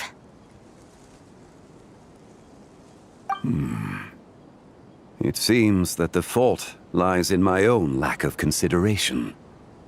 As you wish, I shall let this matter rest. Wait! One moment, if you will. Should this not be your opportunity to propose a new contract? The part where you make me an offer I simply couldn't refuse? Even those puny mortals know how to haggle when striking their bargains. Should you, the famed god of contracts, not likewise strive for success through negotiation? Come now, enough with the posturing. It's time to name your price. Very well. I had, in truth, prepared a new contract for your consideration. I knew you would not come before me unprepared. Yet, you should know that I want for nothing, for I live in the mountains, carefree and untroubled. Occasionally, I even find sport in teasing the mortals who stumble into my presence. Then why persist in telling them those ancient stories? I speak of what transpired before the sky collapsed and the earth sank into itself. That is merely my way of passing the time. And what of it? Would any believe, much less remember, the ramblings of a mountain hermit? Those tales have long since spread throughout the mortal realm. Who? Should my words prove insufficient, I invite you to see the world for yourself. To this end, I have found you a pair of trusty guides.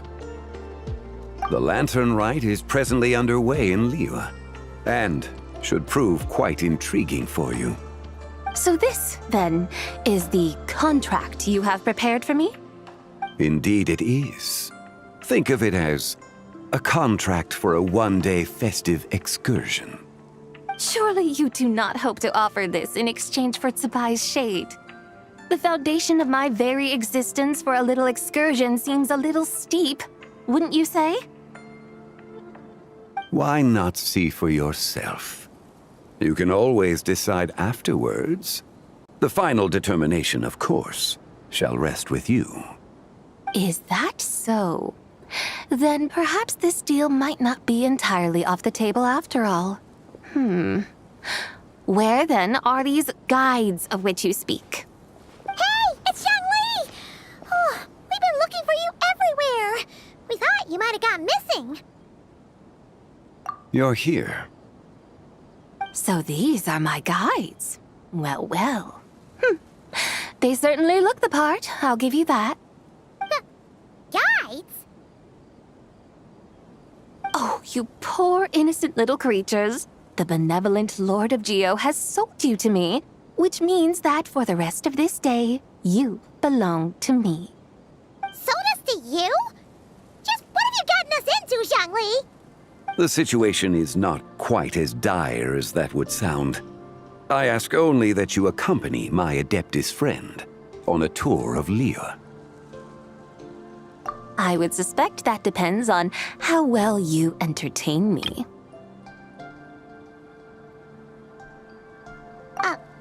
Entertain you? Let us start with this Liyue harbor of which I have heard so much.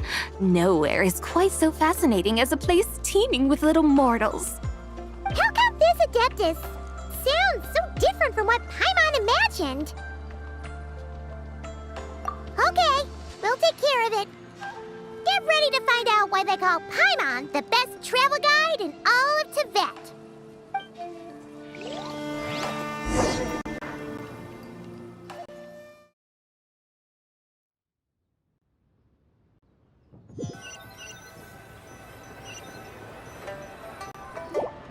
Look!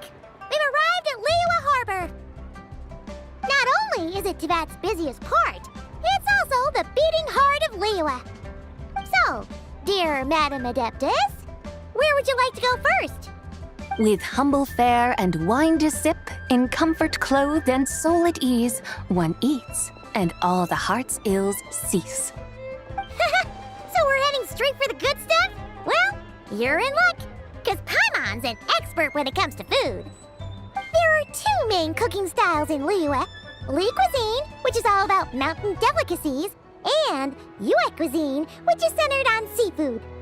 The most famous restaurants are Liyue Pavilion and Xinyue Kiosk. Oh, now Paimon's starting to drool. Yes, our only option is to go try them both. 2 meals back to back. Both sound like excellent options to me. Are these the kind of establishments that most people might visit on a regular basis? Not exactly. Both Li cuisine and Yue cuisine are known for their pricey ingredients. Definitely not what you'd call the budget options. But don't you worry about that. Just think of it as Zhangli's little treat. Come on! Aren't you supposed to be pals with Hu Tao? I'm unsure we can afford to spend a little more of her mora at least. Hey! All Paimon wants is to provide our Adeptus with the best possible experience here. Don't you want that too? Both certainly sound like worthy choices. Just now, though, I happened to see a porter pass this way. Where might individuals like him go to eat? A hungry porter, huh? Oh! Paimon knows just the place! Yep. Nothing fancy schmancy there. Just tasty dishes made with simple ingredients in a variety of different styles. Most importantly, it's great value for money, too. No wonder everyone loves it, huh? Oh, and the owner happens to be a good friend of ours, too. One mean restaurant. Yes, even the name itself feels lively and down to earth. All right, let's make it our first stop. Yippee! That's a great choice, too. Alrighty, let's head over there right away. Paimon can't wait to dig in. Wamin Restaurant, here we come.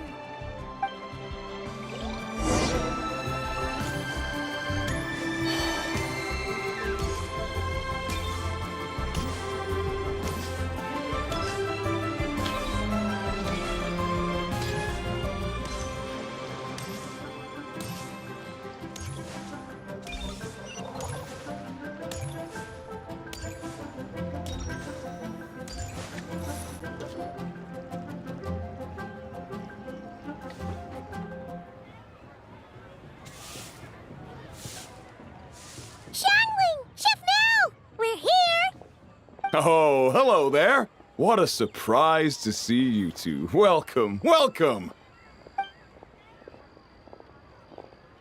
Hey there, Traveler and Paimon. We're a little busy today, so grab a table while you still can. But I don't think I've met this lady before. Is she a new friend? You could say that. Oh, I see. Well, hey there. A friend of the Traveler's a friend of mine, too. Don't worry, we'll take good care of you. Just order whatever you want, it's on the house. By the way, I'm Zhongling. I cook here at Wanmin Restaurant. What's your name? Miss Zhongling, have you ever heard of the White Horse Adeptus? Of course. What about her? I am her, and she is me. Huh? You mean you're an Adeptus? Oh, you young'uns crack me up. Come on, Xiangling. You've got to keep up with the times. Haven't you heard of cosplay? It's like a role-playing game where you dress up as famous characters and pretend to be them. Seriously, it's all the rage, and it looks like this young lady is quite the expert. Your friends sure keep their fingers on the pulse, huh, Traveler? Wow, Dad. Didn't know you were so tuned in. But how come I haven't heard about it? You gotta listen to our customers. Didn't I tell you to spend less time chasing after wild vegetables and more time making friends? You're even more out of touch than I am. Hey, I like making friends too. Isn't that what I'm doing right now? Anyway, even if it is just a costume, is it alright if I still call you White Horse Adeptus? Of course it's all right, because that's exactly who I am. Okay. I can see you're really committed to the role. How about I call you the real White Horse Adeptus instead? In that case, you can call Paimon the real traveler.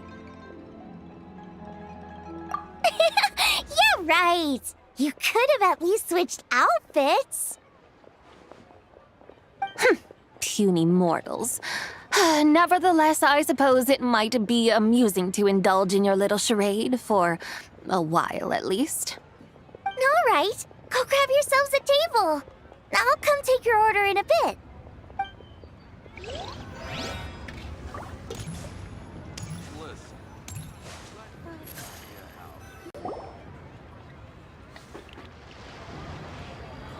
Hello. May I ask if Miss Zhongling and Chef Mao are here? Yeah, they're just over there. Wait a sec. Aren't you? So, what would you like to... Hello, Miss Zhongling. It's me, Lu Xiongxiong, the one who broke some stuff here at your restaurant a few days ago. I just wanted you to know how sorry I am. I honestly don't know what came over me. Please forgive me. Oh, it's you. You really gave me a fright that day, young lady. You didn't actually get food poisoning from our blackback perch stew, right? Come on, Dad. She's come to say sorry. It's all right, Miss Lu. You must have been feeling a bit off that day. You're looking so much better now, though. Why don't you grab a table, too? This one's on the house. No, I couldn't possibly. Hey, it's totally okay. We all feel under the weather sometimes, especially when we're away from home. Go on, find yourself a... yikes. Looks like all the tables are taken. Wanna come sit with us? We've got an extra seat over here. Thanks, guys. So what would you like to eat today? Feel free to order anything you like. I should very much like to sample your renowned poisonous blackback perch stew. It wasn't poisoned. That was all on me. So that's one portion of blackback perch stew. How about you guys? Paimon wants... Sure thing. Looks like Paimon's having trouble making up her mind. Anyway, I guarantee you'll love it. Let me think. Well, since the blackback perch stew is on the spicier side, I guess it makes sense to balance it out with a serving of stir-fried shrimp. And since it's Lantern Rite season, you better try out the triple-layered consomme and come and get it too! Those are our seasonal specialties. As for the carbs, since we've got a full table, how about some right at home? Along with our special chili mince cornbread buns. Trust me, you won't be disappointed. Then for dessert, I'll whip you up some Lucky Snow Delight. I just came up with it a few days ago, and I can't wait for you to try it. Wow! Sounds like quite the feast! Looks like Paimon's in luck today! Am I the only one who thinks that's way too much? Not at all. Don't worry, I know what I'm doing. And to top it all off, our star dish, Adeptus Temptation. You should know that we don't often serve this here at Wanmin Restaurant. But since this is my first time cooking for the White Horse Adeptus, I'm pulling out all the stops. Okie dokie, just sit back and relax. I'll have your dishes out in no time. Hold on. Did I just hear Miss Xiangling mention the White Horse Adeptus? You did indeed. And you're looking right at her. That's a joke, by the way. She's cosplaying. Oh, I see. Phew, almost believed you there for a moment. Tell me, little one, what business might you have with the White Horse Adeptus? It's a long story. Basically, a while back, I took part in an archaeological dig over at the chasm. While we were there, we discovered a number of relics. Our findings show that they date back to the era of Long Gone, an ancient nation whose people are said to have been the ancestors of some of the modern-day inhabitants of Chenyu Vale. And why might such matters concern the White Horse Adeptus? Because some of those relics not only seem to contain textual references to her, but even depictions of what she looked like. There have long been legends claiming that the White Horse Adeptus was a deity of that era, but there are plenty of other theories out there too. If I could just locate some more detailed records, I'm sure we'd be able to find out so much more. So you're into history? Well, to tell you the truth, I actually joined the archaeological team by sheer accident. But once I'd started down this path, I knew that I wanted to make something of myself. Recently, though, things seem to have taken a turn for the worse. Still can't believe I caused such a mess and even ended up hurting someone. Oh, so you're considering becoming a martial artist now instead? No, I mean, they weren't seriously hurt. It was just a few scratches, and they let it go after my mother compensated them. Either way, my career is pretty much over. And even though both the victim and the Ministry of Civil Affairs say they won't be pursuing the matter any further, my father says he's going to punish me according to our family rules. Family rules? Yeah, he's decided to ground me. I'll have to return to Chaoying Village after Lantern Rite, and goodness knows when I'll be allowed to leave again. Wow, that's harsh. Sounds like the kind of thing only rich, super traditional parents would do. We're not exactly rich, though. All we own are a few tea fields in Chaoying Village and a guest house in Liyue Harbor. A guest house? It isn't Baiju Guest House by any chance? Yep, he's my grandfather. So you've heard of the guest house before? Small world, huh? Come to think of it, didn't Boss Lu mention something about hoping that the White Horse Adeptus would show up and let her divine power be known?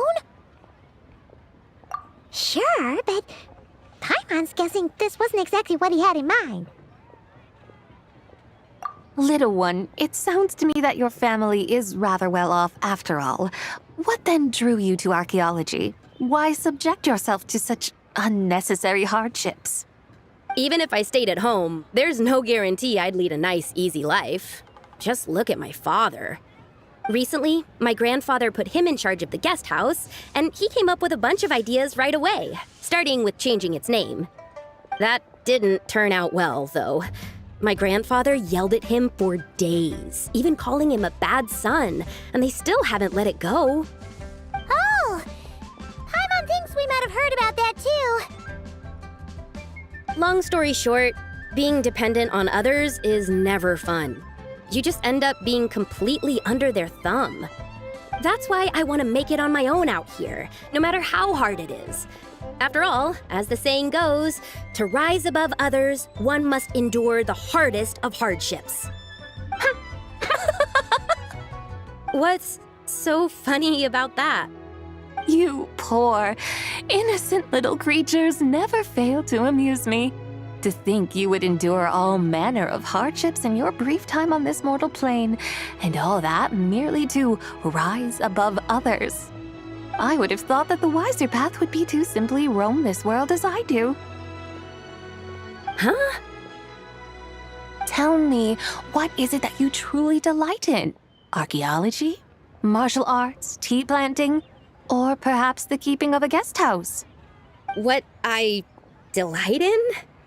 Yes! Surely there must be something you don't find quite so exhausting. Whatever delights you should not feel like a burden. But do things like that really exist? Of course! Take Miss Xiangling, for instance. I defy you to detect even a hint of hardship on her face when she wields her walking spatula.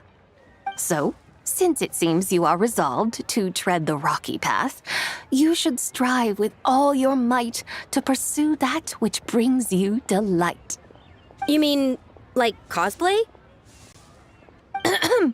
I suppose you might say that. Looks like the White Horse Adeptus is really getting into her role. I think I get what you mean then. Maybe I should have a chat with Miss Xiangling before I head home. Okay, everyone. Sorry to keep you waiting. Here's your food. Wow. It all smells so good. Oh, finally! I get to try that famous poisonous stew. Hey! Didn't you hear what Shang said? It wasn't the stew. If anyone's to blame, it's that other you. What's up? How fiercely this mortal fare burns upon the tongue!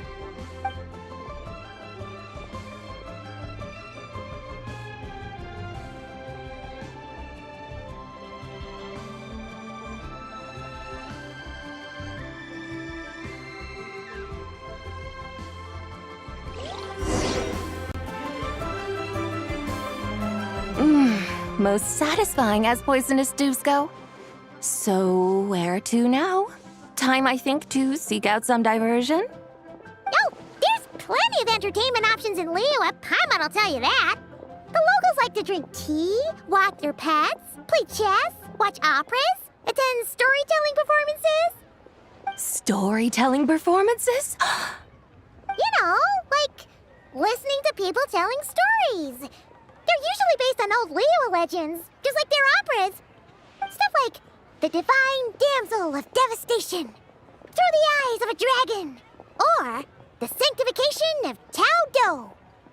What about the story of the bright moon that sits in the sky above us?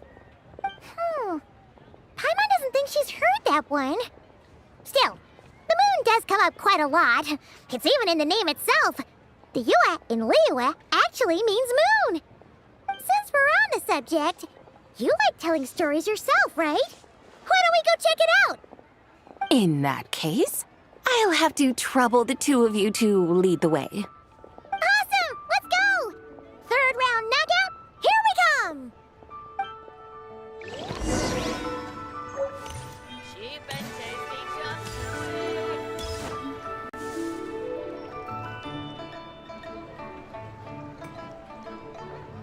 What a tongue twister! I'd have made a complete fool of myself if I tried to say it on stage without practicing it first. Huh! Call yourself Iron Tongue, Tien. Wobbly Tongue, Tien, more like.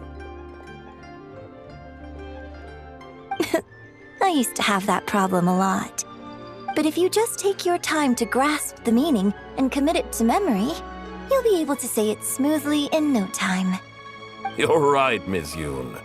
I'll give it another try. Hey, Yunjin! Fancy seeing you here! What are you two talking about? Ah, Traveler and Paimon, we meet again. And who, may I ask, is this? You may call me the White Horse Adeptus. The White Horse Adeptus? She's not really an Adeptus. I see. Well, it certainly looks like a lot of fun. Oh, funny you mention it. This type of thing is actually something I'm quite familiar with. Once, to perform Through the Eyes of a Dragon, I decided to imagine that I was Rex Lapis himself.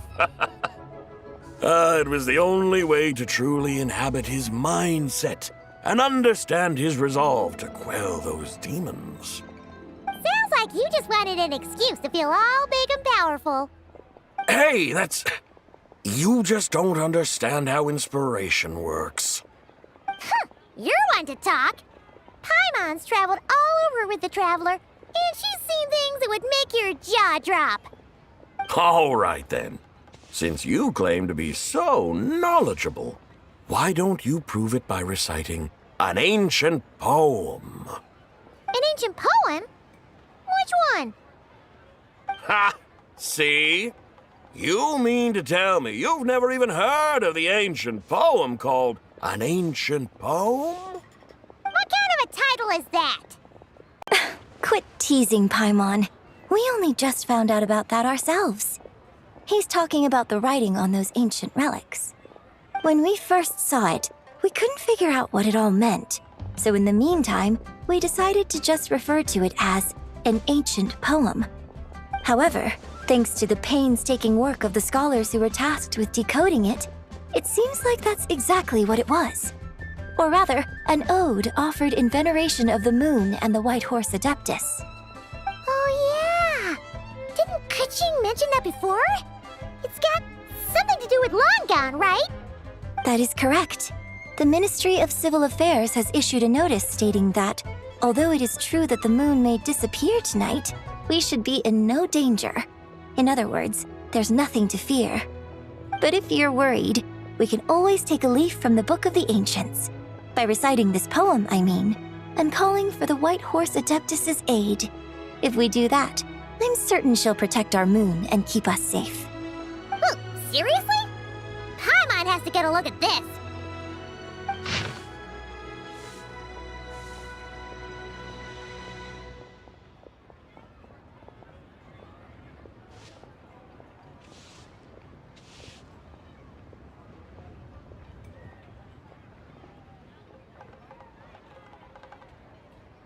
Under moon eternal, in radiant night, a maiden grants silk, soft and light? What in Tivat's that supposed to mean? Under moon iridescent, in night divine, blah blah blah, something cloth so fine. Something about fields being plowed, something else about seeds being sown from the earth. Seriously? What is this? The fields are plowed, the seeds are sown, and from the earth, life is grown. Whoa! You did that without even looking! Bravo! Bravo! We have an expert in our midst. Looks like this young lady really does know her role inside out. If I didn't know any better, I'd have taken her for the real deal. That's because I am the real deal. That's the spirit. This is exactly the kind of mindset I was talking about. Behold, mortals, I am none other than the indomitable Rex Lapis himself. Kneel before my godly splendor. Believe me, young lady, I know exactly why you do it. Back in the day, I was just like you. I must say you are rather amusing as mortals go. Miss White Horse Adeptus, it is a great pleasure to make your acquaintance today. I have some questions regarding the poem, and I was wondering, perhaps, if you might be able to shed some light on it? You want me to explain the full meaning of its verses?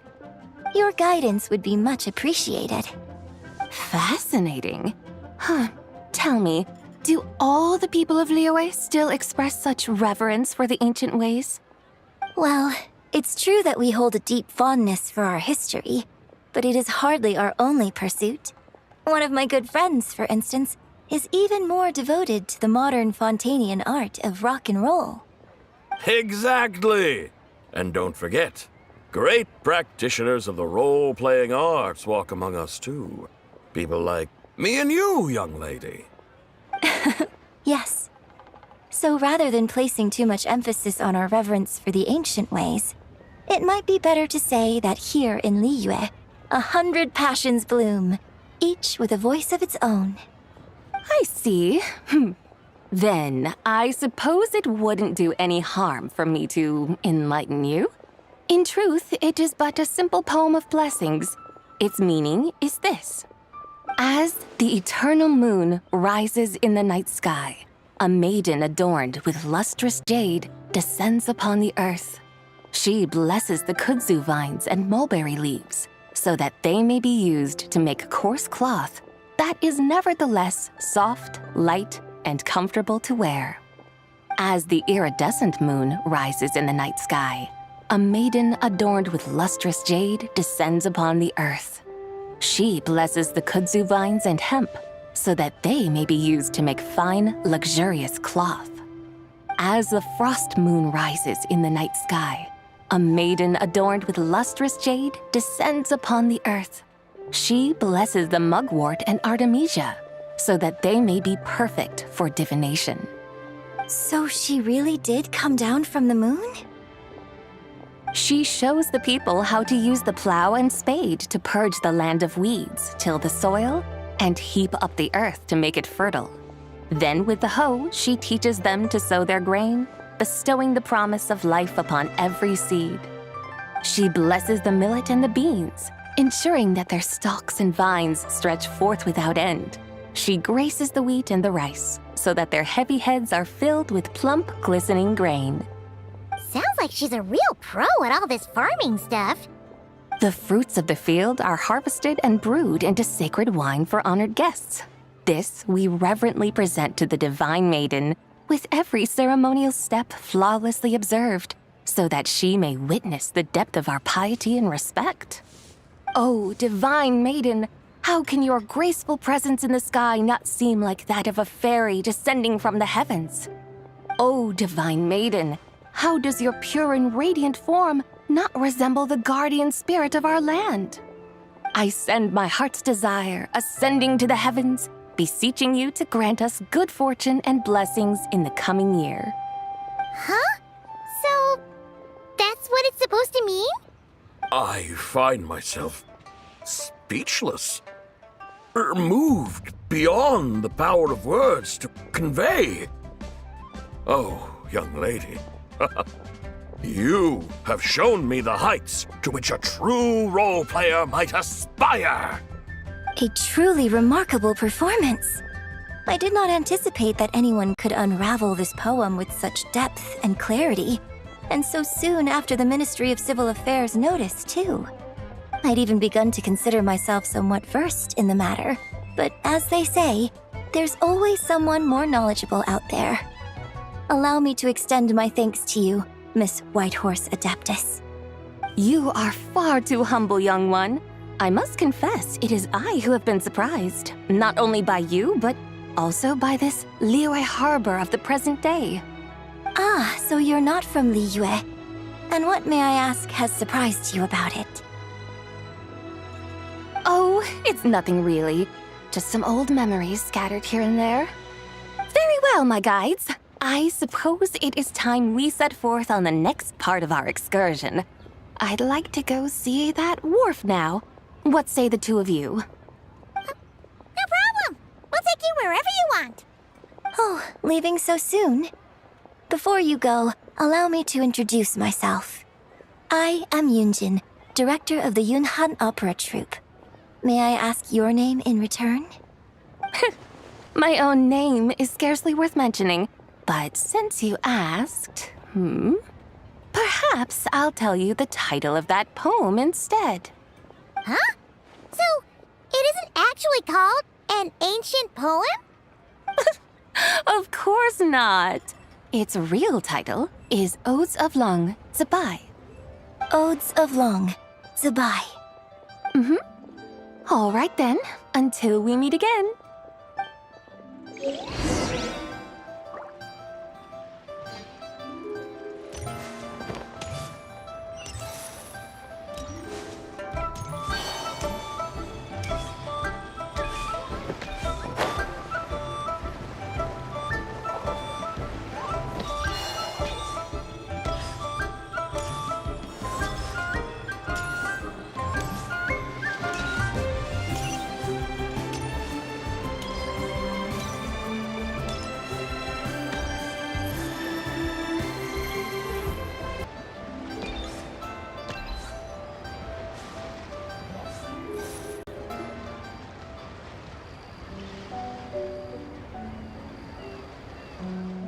Ganyu! I almost forgot to mention. On my recent trip to Notcry, I came across something really fascinating in the Frost Moon Scion's library. I found records in their collection of another divine envoy living on the moon. A divine envoy on the moon? You don't think it could have been referring to the White Horse Adeptus too, do you? No way to say for sure. Still, the similarities between our legends are intriguing, to say the least. Isn't it amazing? Especially when you consider how far apart we are. It truly is. We might live in different lands, but when we look up at the night sky, we all see the same moon and stars. Right? It's like we're all bound together, no matter where we are. When you think of it like that, it's almost as if our friends from other nations will be right here celebrating with us. Isn't that a wonderful thought? No wonder you were so excited to go see the giant lantern when you first got back. Sounds like you're a real fan of the White Horse Adeptus, huh? I guess you could say that. Just a pity she's so elusive. Even Granny's never met her, you know?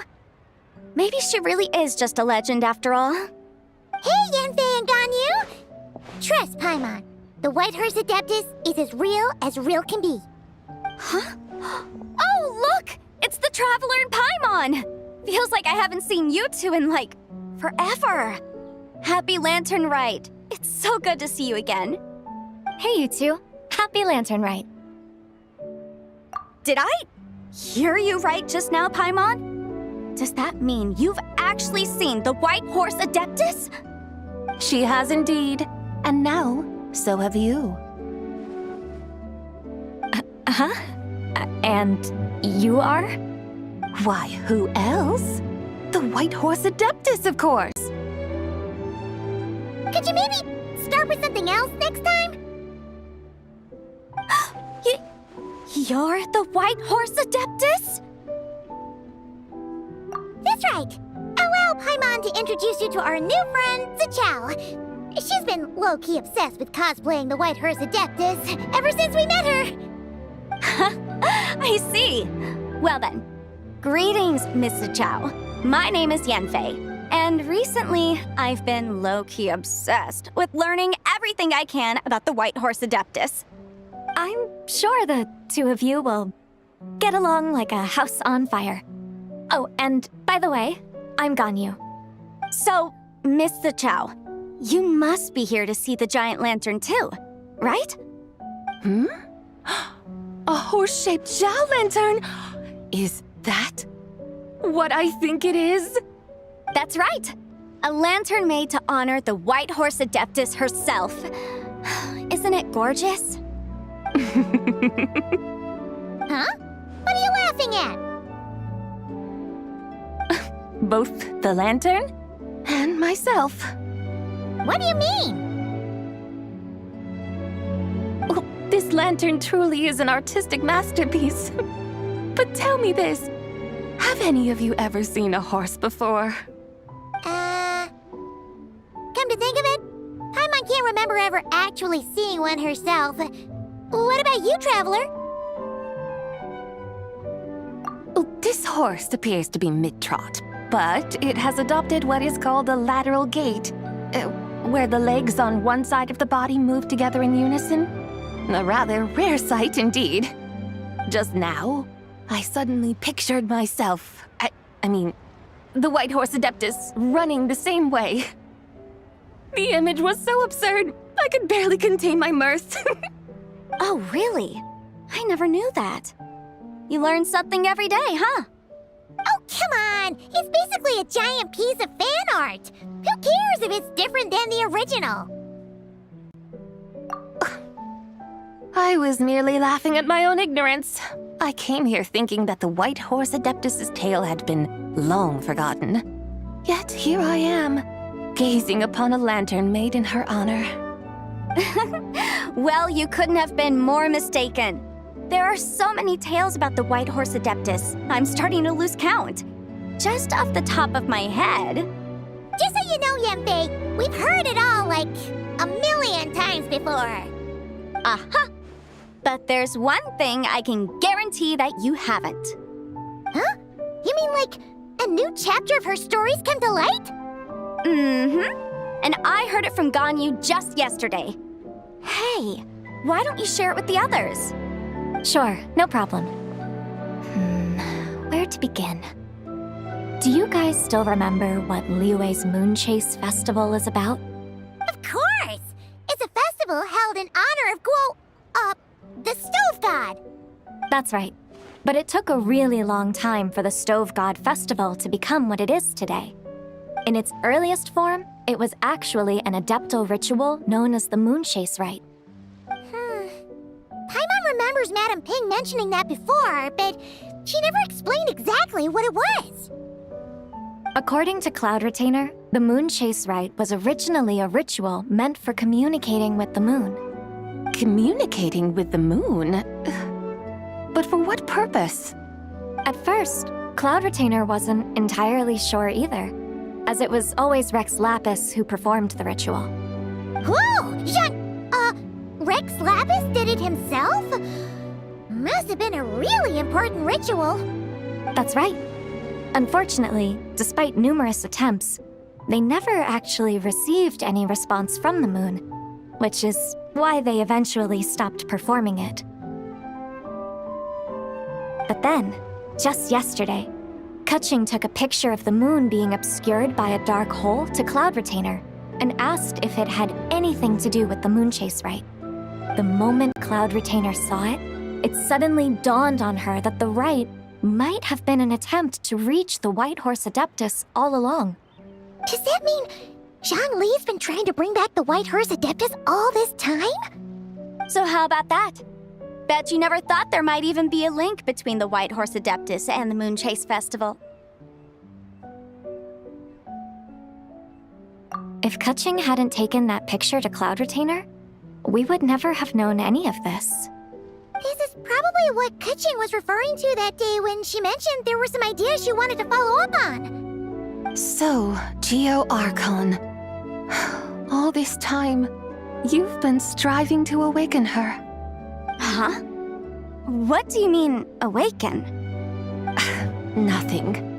What I truly meant to say was, this new insight you've provided has been truly eye-opening.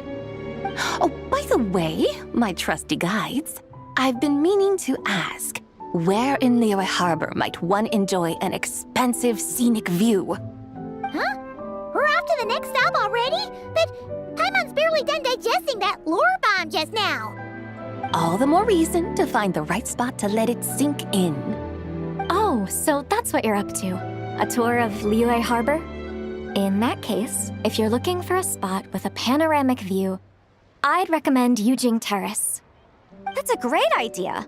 Since the terrace is on higher ground, the sea view from up there's so much better. Great.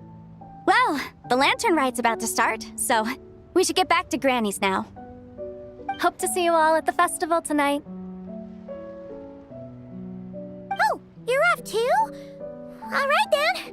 See you both soon. See you soon.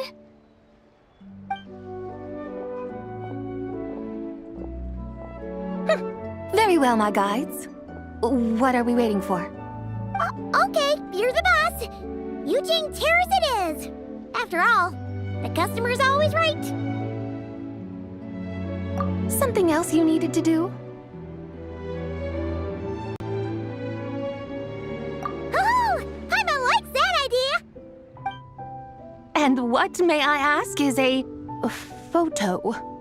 It's this awesome invention that lets you record moments in the blink of an eye.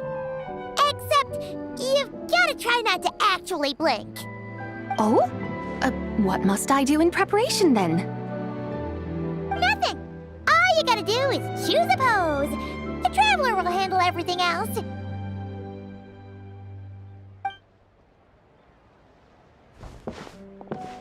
Come on, let's give it a try. Look, we got a great picture. Paimon's gonna call it The White Horse Adeptus Meets the White Horse Adeptus in Liyue Harbor.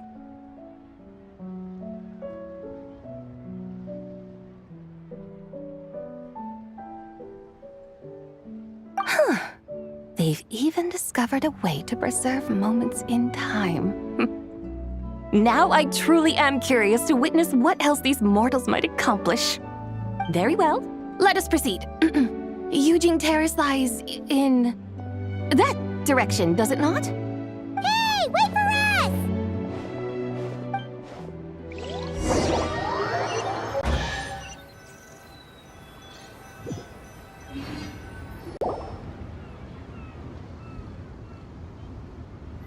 Truly a marvelous view if ever there was one.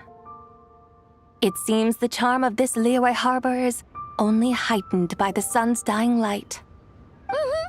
And soon, people will start releasing their shell lanterns to mark the most important day of the year. Practically everyone will be with their friends and family, eating a big meal, chatting, and even setting off fireworks. Trust Paimon, it'll look even more amazing then. What do you say? Want to stay to see that? No need. Let us bring this weary day to a close. Weary day? You mean you didn't enjoy your tour? I had imagined you would arrange for me to witness some grand spectacle. Perhaps the descent of divine beings, the manifestation of the sacred before mortal eyes, or the appearance of a selfless hero come to aid the helpless and downtrodden. Or, should that not come to pass, then at the very least spend a little more coin. For that, it seems, is how one finds true enjoyment. Alas, but there was none of these. Instead, we merely filled our bellies, listened to tales, and gazed upon a crude imitation of my likeness. And now the sun begins its descent. What a day of quiet tedium. Well, we're so sorry. If we'd known that was what you wanted, we'd have done it all differently. It's all that Zhang Li's fault for not making the customer's requirements clear. Well, it's too late now. Do you still believe I would part with that soul fragment, now so intertwined with my very being? But...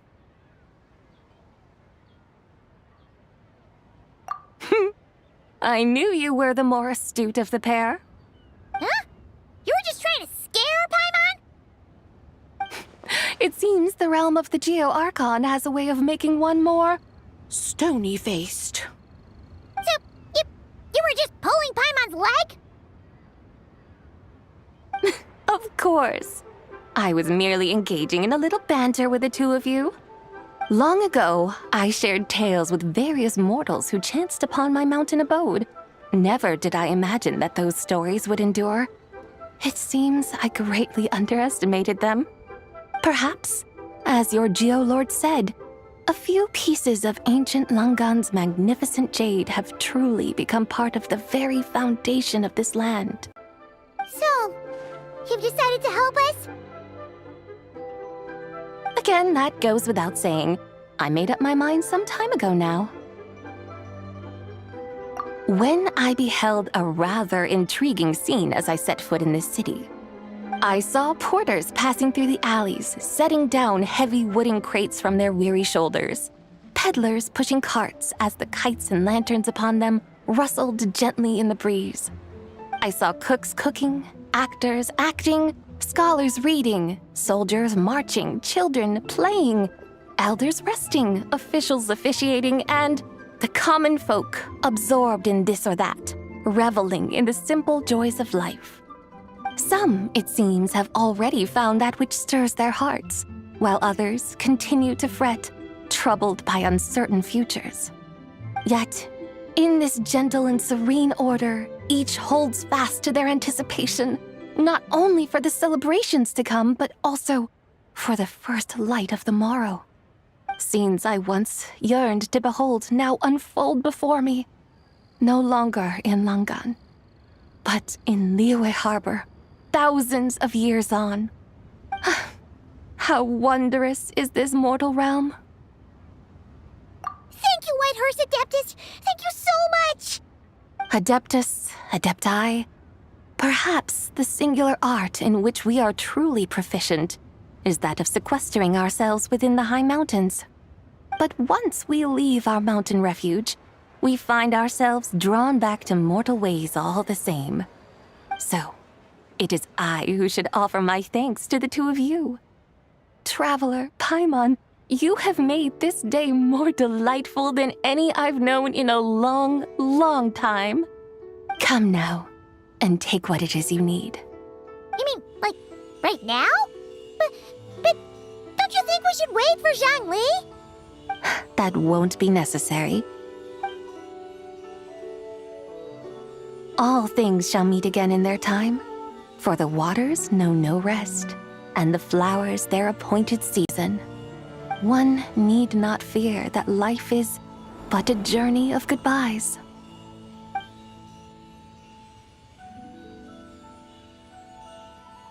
Is she gone?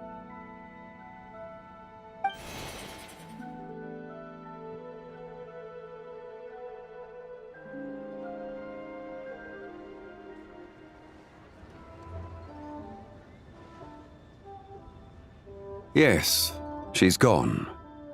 A deadly self is formed from the body's impure vapors, so naturally it cannot survive long in this world. Had it not been sustained by the remnant of Zibai's soul, it would have faded away a long time past. Now that the remnant is gone, it has severed its ties to the mortal world. Zhangli! When did you get here? A while ago.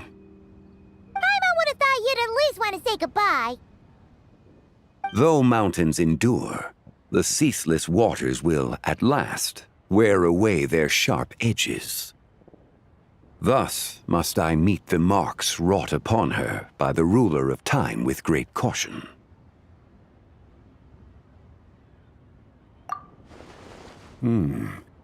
It may be goodbye for now, but someday, we will meet again. Really?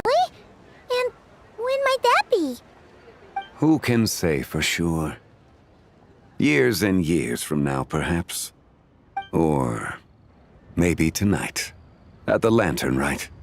Are you saying that if the Whitehorse Adeptus were to be resurrected, she'd still have the memories of the three deadly selves? That she'd still remember us? We will find out soon enough.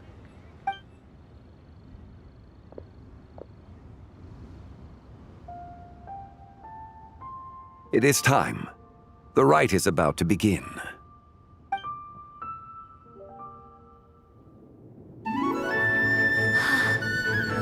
The rite is about to begin. Is the moon really gonna disappear? Got your lanterns ready, everyone? All set. Might be about time to put eyes to the sky. Wouldn't you say, Tianchuan? Look!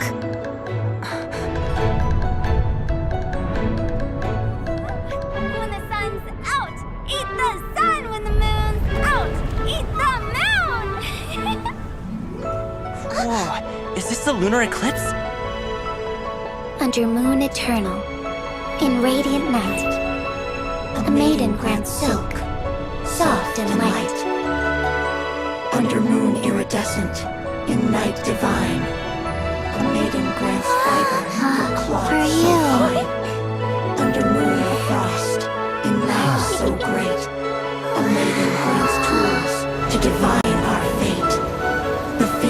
cloud, the seeds are sown, and from the earth, life is grown.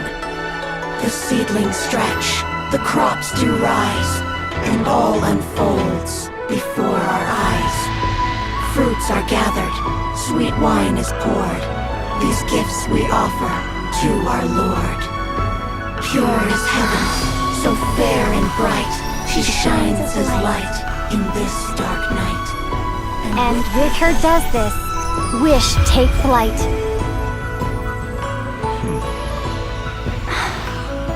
Devoted soul, scattered and unbound, let this lantern guide you home, by its light be found.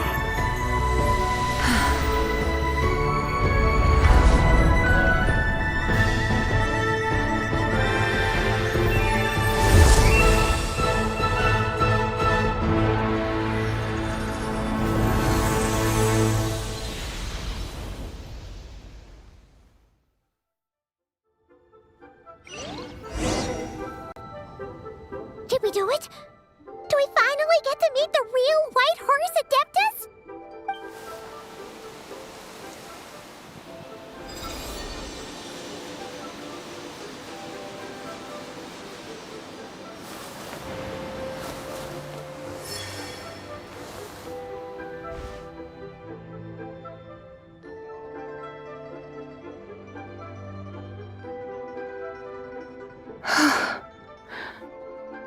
This place.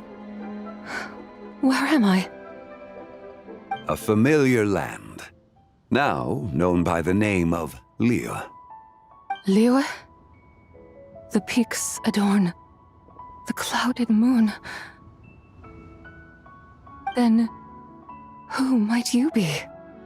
Oh no! She seems to have lost all her memories after all. And those countless lights in the sky. What are they? These lights, each like a dwelling in glad accord, usher in this day of joyous rebirth. And whose rebirth might that be? That of my old friend, Zibai. Zibai? Yeah, that's you! Don't you remember anything at all? That's...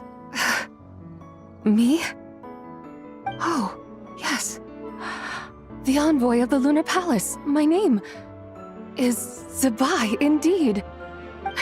Then you must be... the Lord of Geo, Heaven's Star. Many years have passed since we last saw one another. Zibai, my friend. Welcome home. Home? But why does this place, this Liyue, feel at once so strange and yet so familiar? Who you are? Who are you? Ah, yes, I remember now. You are that treasure-hunting damsel, the one stricken by the poisonous fish stew. How goes your quest for treasure? You must have achieved both fame and fortune by now, I trust. Hey, you've got it all wrong! You're talking about Lu Xiangxiang. And how many times do we have to tell you? She wasn't poisoned! Sheesh! But I could have sworn... Oh, that's right. You're that impudent blonde youngster who kept meddling in my affairs.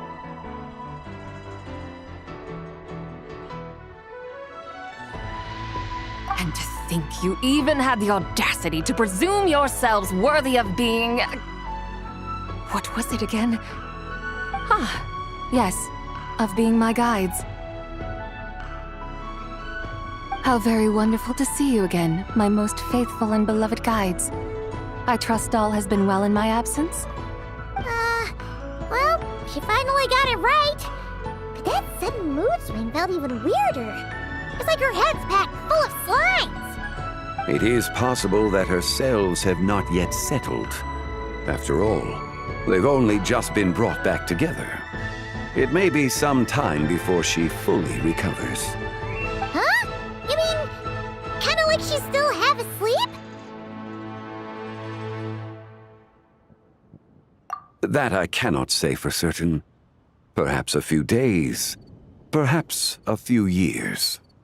A few years? Mortal years are but a poor measure when divine beings tread the realm of dreams. Well, if you say so. Anyway, at least she's whole again, right? That already seems like a pretty good outcome to Paimon. Yes, there is little cause for worry.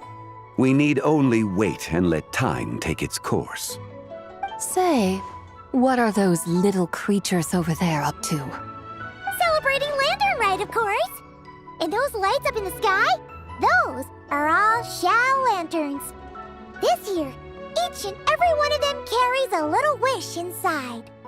Lantern Rite. Then, may I join in too? Of course! Why else do you think we've been running around like headless chickens these past few days? Tell you what, Traveler, why don't we take the White Horse Adeptus out to celebrate?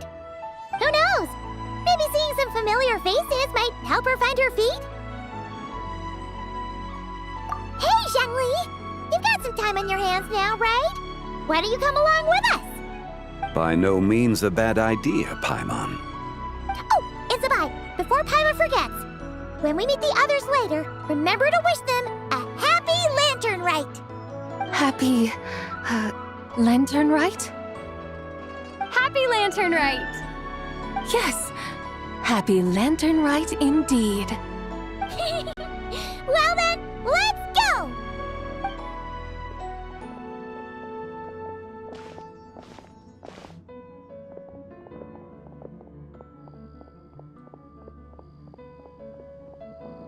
Lantern Rite. A night of joy, reunion, and moonlit blessings for all.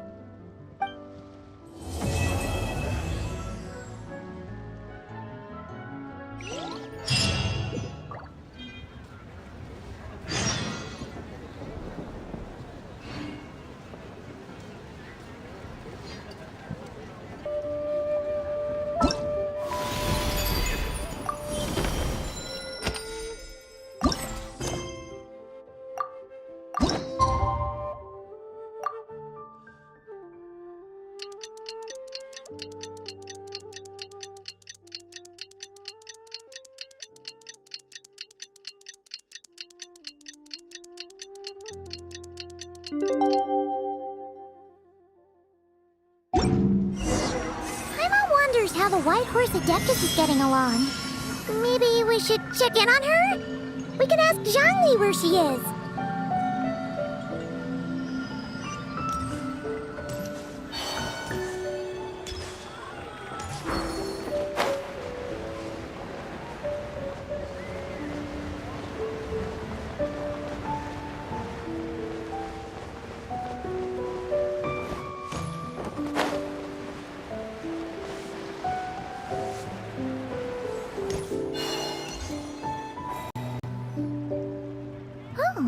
Looks like Zhongli hasn't stopped by for tea today. Hey, are you two looking for your friend? Try going up that way. Is Zhongli up that way? No, but that young lady who was dressed up as the White Horse Adeptus the other day is. She's your friend, right? I just saw her head toward Wanmin Restaurant. I was wondering why she was eating alone. But then you two showed up hot on her heels. Oh, what luck! We were just on our way to find her. But what's she doing at Wanmin Restaurant? I have no idea. I said hello, but she completely ignored me. She couldn't have forgotten who I am, right? I mean, we're kindred spirits, aren't we? Maybe she's still half asleep. Her brain might be a little fuzzy. Oh, that makes sense. I was wondering why her eyes were so red. Her eyes were red? Oh, that doesn't sound good. You young people, staying up all night because you think you're invincible. Look at your friend, missing out on sleep so she can pretend to be the White Horse Adeptus. That's where that leaves you, you know. A word to your friend from someone who's older and wiser. She really needs some rest. Oh. Paimon won't be so certain about the older and wiser part. Yeah, what was that? Hurry along, then. Oh, and don't forget to come back and check out my Rex Lapis cosplay when you're done.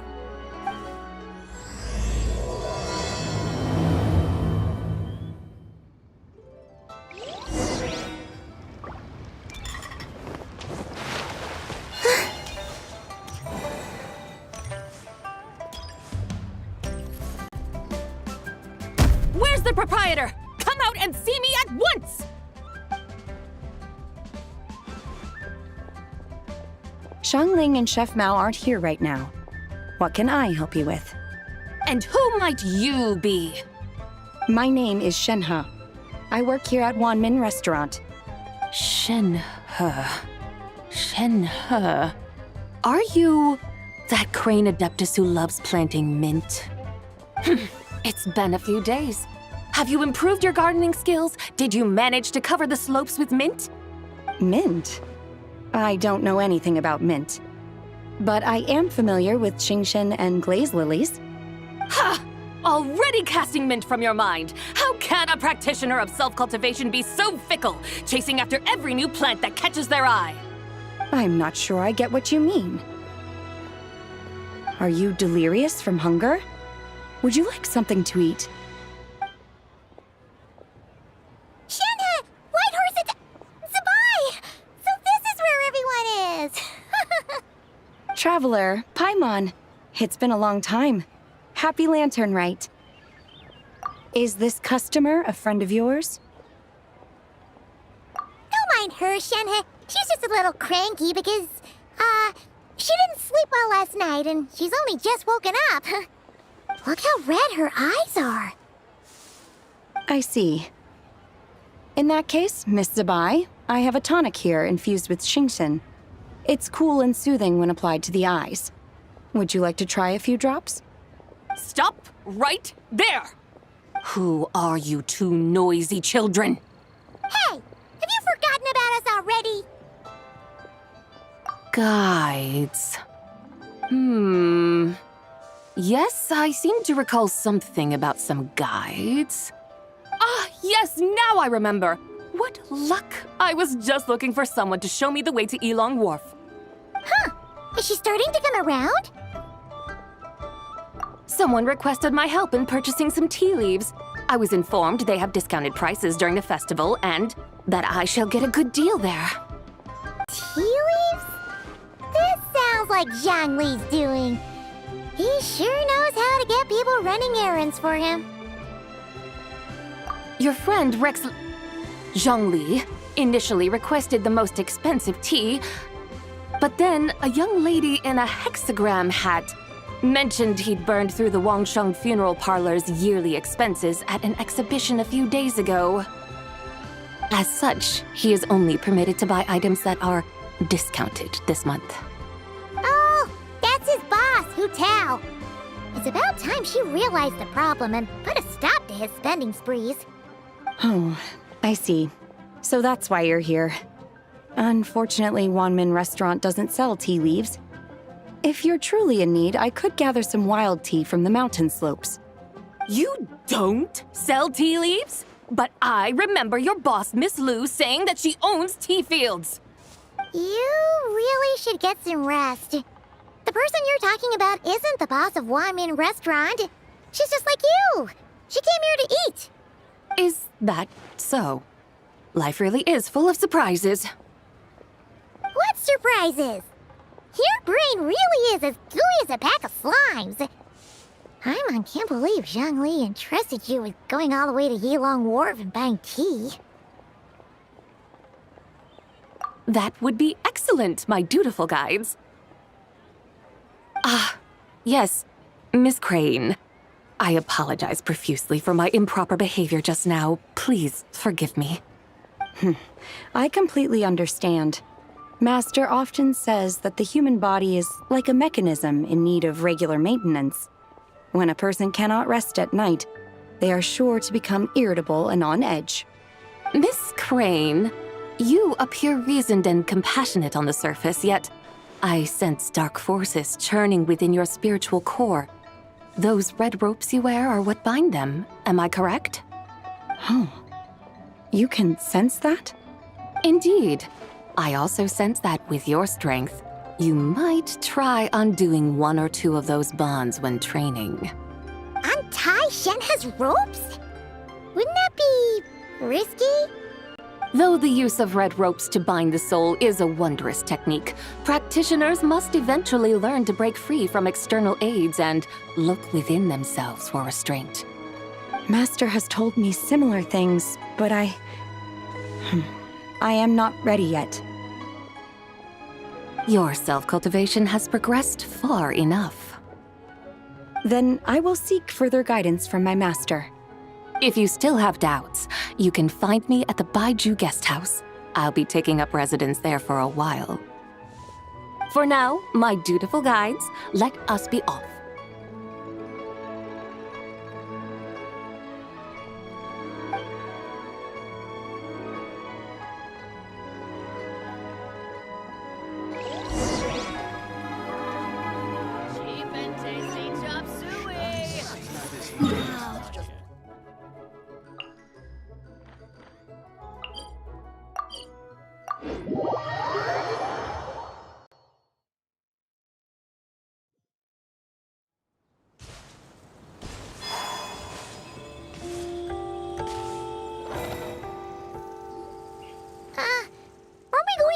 Wharf?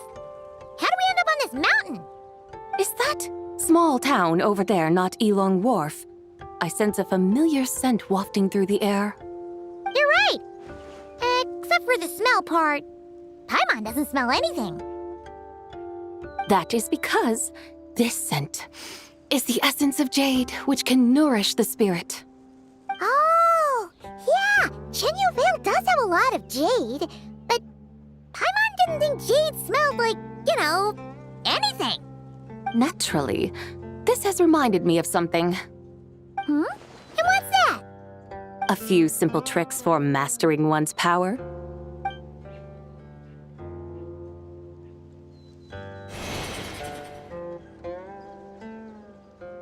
What is that thing? I'm sure you've been to Elong Wharf many times before, but I wonder if you've done so while cruising through the air. You've been such dutiful, dedicated guides, so allow me to offer this fresh experience as recompense. Please step in.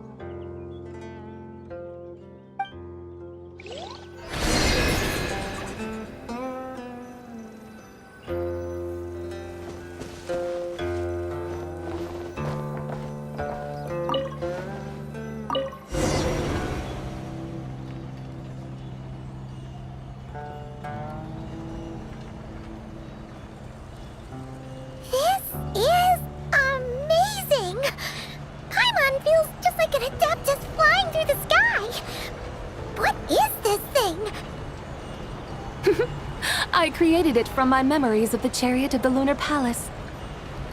Many years have passed since I last laid eyes upon it, so there may be some discrepancies. Nonetheless, it is functionally much the same. A lunar chariot? Wow! Paimon never imagined she'd get to ride in one! So, Bai, does that mean you used to work on the moon? Work. That's an interesting way to phrase it, though I suppose you are correct. I was once an angel, a member of a race tasked with guiding humanity. Then, graced by serendipity, I became a moon envoy. Huh? What's a moon envoy? Some kind of super important angel? As you would understand it, a moon envoy is a job title. Any angel, or non-angel, can become a moon envoy. Does that mean you're not the only one? Of course not. Though my memories are still hazy, I vaguely remember some of my colleagues. There was one who liked to take on the form of an ibis. An ibis? Could it be... Can all moon envoys turn into animals? Does it mean Lauma could take that job?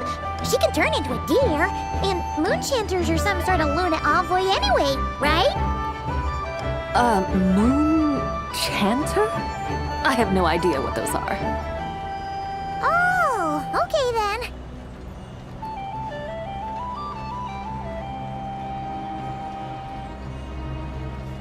Look! Paimon thinks she saw a tea vendor over there! Very well. Let's take a look.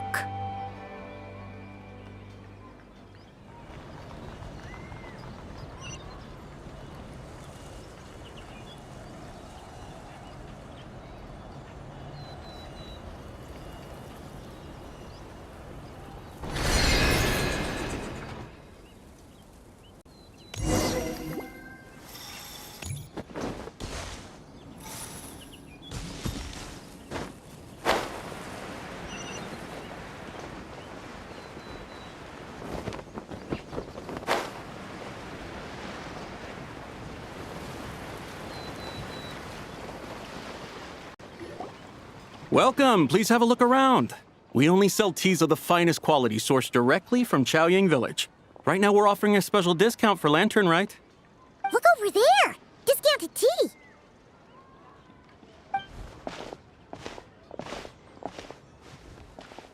Dear customers, are you looking to purchase some tea leaves?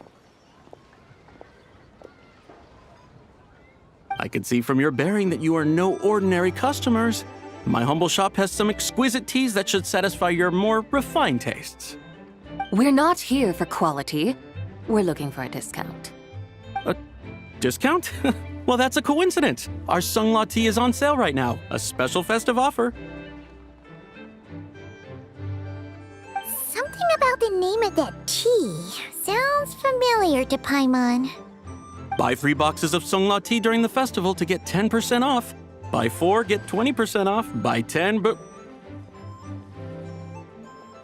That's right! 10 boxes at half price. Have you been to our shop before by any chance? Oh, Paimon's definitely heard this spiel before. 3, 4, 10, 10, 20, 50. Zabai, what are you muttering about? When purchasing 3, 4, or 10 boxes, the corresponding discounts are 10, 20, and 50%. The intervals between the two sets of numbers are 1 and 6, and 10 and 30. Look! Her eyes turned blue! That's gotta be a first! If the differences between intervals remain equal, the interval after 6 should be 6 plus the difference between 6 and 1, which is 11. Similarly, after 30, the next interval should be 50. Therefore, extrapolating upward, the next two numbers in each set should be 21 and 100. You're making Paimon's head spin! Those numbers, what do they mean? They mean that if we buy 21 boxes of Sungla tea, we should get a 100% discount! 100% discount? You mean we'll get them for free? Oh, there was a pattern to the discounts. Is that right? The pattern we speak of is mathematics, little one. A pattern that is always right. That's amazing! You're a shopping genius, Zabai. Oh, wait. Something feels off here. I had no idea our shop's discounts were tied to the laws of nature. I've learned so much from you, dear customer. No need to thank me. Now, please give us our 21 boxes of free tea. Wait! What's the matter? Paimon just realized what it is that's not right. It took you long enough. We got the short end of the stick! Think about it. If we don't have to pay when buying 21 boxes, then if we buy even more, the vendor should be paying us money instead, right? Huh? Hey, Zabai, work this one out. If we buy 100 boxes, we'd make loads of money, wouldn't we? It stands to reason. Wait a moment, dear customers. Don't you think you're haggling a little too hard? You are the one dictating the discounts. We're simply extrapolating the numerical patterns within. As such, we are hardly haggling. You have a point. However, that's right. I'm so sorry. I just remembered. My supplier didn't come today, so we don't have any tea after all. Such a shame. Terribly sorry about this. Awful luck. Where can we find your supplier? Well... Not to fret. We'll save you the effort and go straight to the source ourselves. Well, you see, dear client, the supplier's discount isn't as generous as ours. You won't be able to get the same price from them. Huh? Does that mean they won't pay us for taking their tea? They might not even offer you 100% discount. How very unfortunate. Nevertheless, as the original supplier, they must offer some sort of discount. Besides, we're not looking to make money. We just want a good deal. Well, that's great. My suppliers are all tea farmers from Chaoying Village. You can go ask around the village, but please don't say I sent you. Do not worry. We appreciate your generosity. Referring customers to your business partners, even choosing to remain anonymous, the demeanor of a true gentleman indeed. Your business will surely prosper. I hope you're right. Then let us head to Chaoying Village. Do you know the way, my guides? Of course! Just follow us!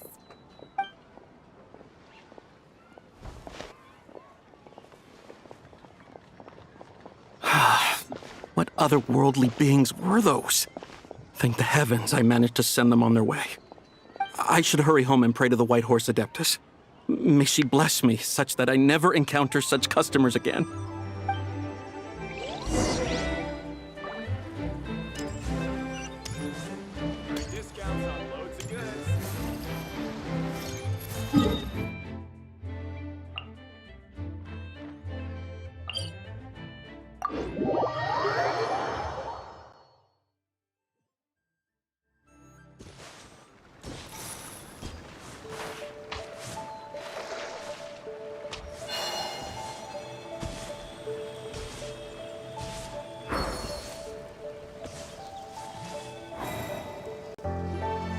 Here we are! Chaoying Village! The mountains and waters are pristine. They embody the beauty of heaven and earth. It's a good-looking place, all right. But it's hard to enjoy the scenery when Paimon can't stop thinking about all that tea-buying Mora we're missing out on. Should fate dictate, Mora will find its way to you sooner or later. Well, Morak certainly finds us often enough. He even sought us out in person this Lantern Rite. For now, let's look around and see if any tea farmers are selling their crop. We'll be able to see more clearly from up high. Let's take to the sky and enjoy the beautiful scenery while we're at it.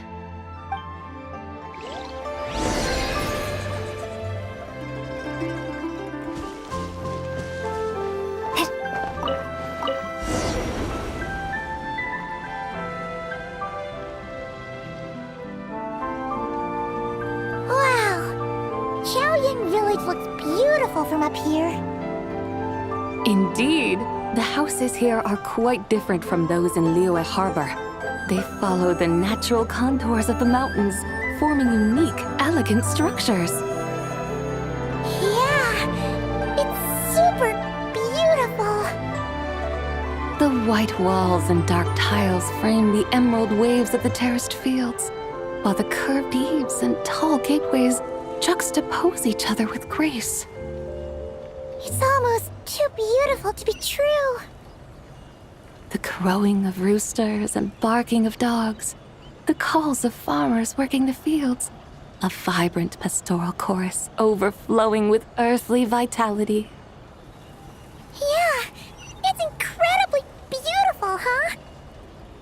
Have you studied the linguistic arts by some chance? Huh? Your vocabulary for beauty seems rather constrained. Paimon knows how to say pretty as well. I see. Now then, let's take a look around and see if we can find any farmers selling tea.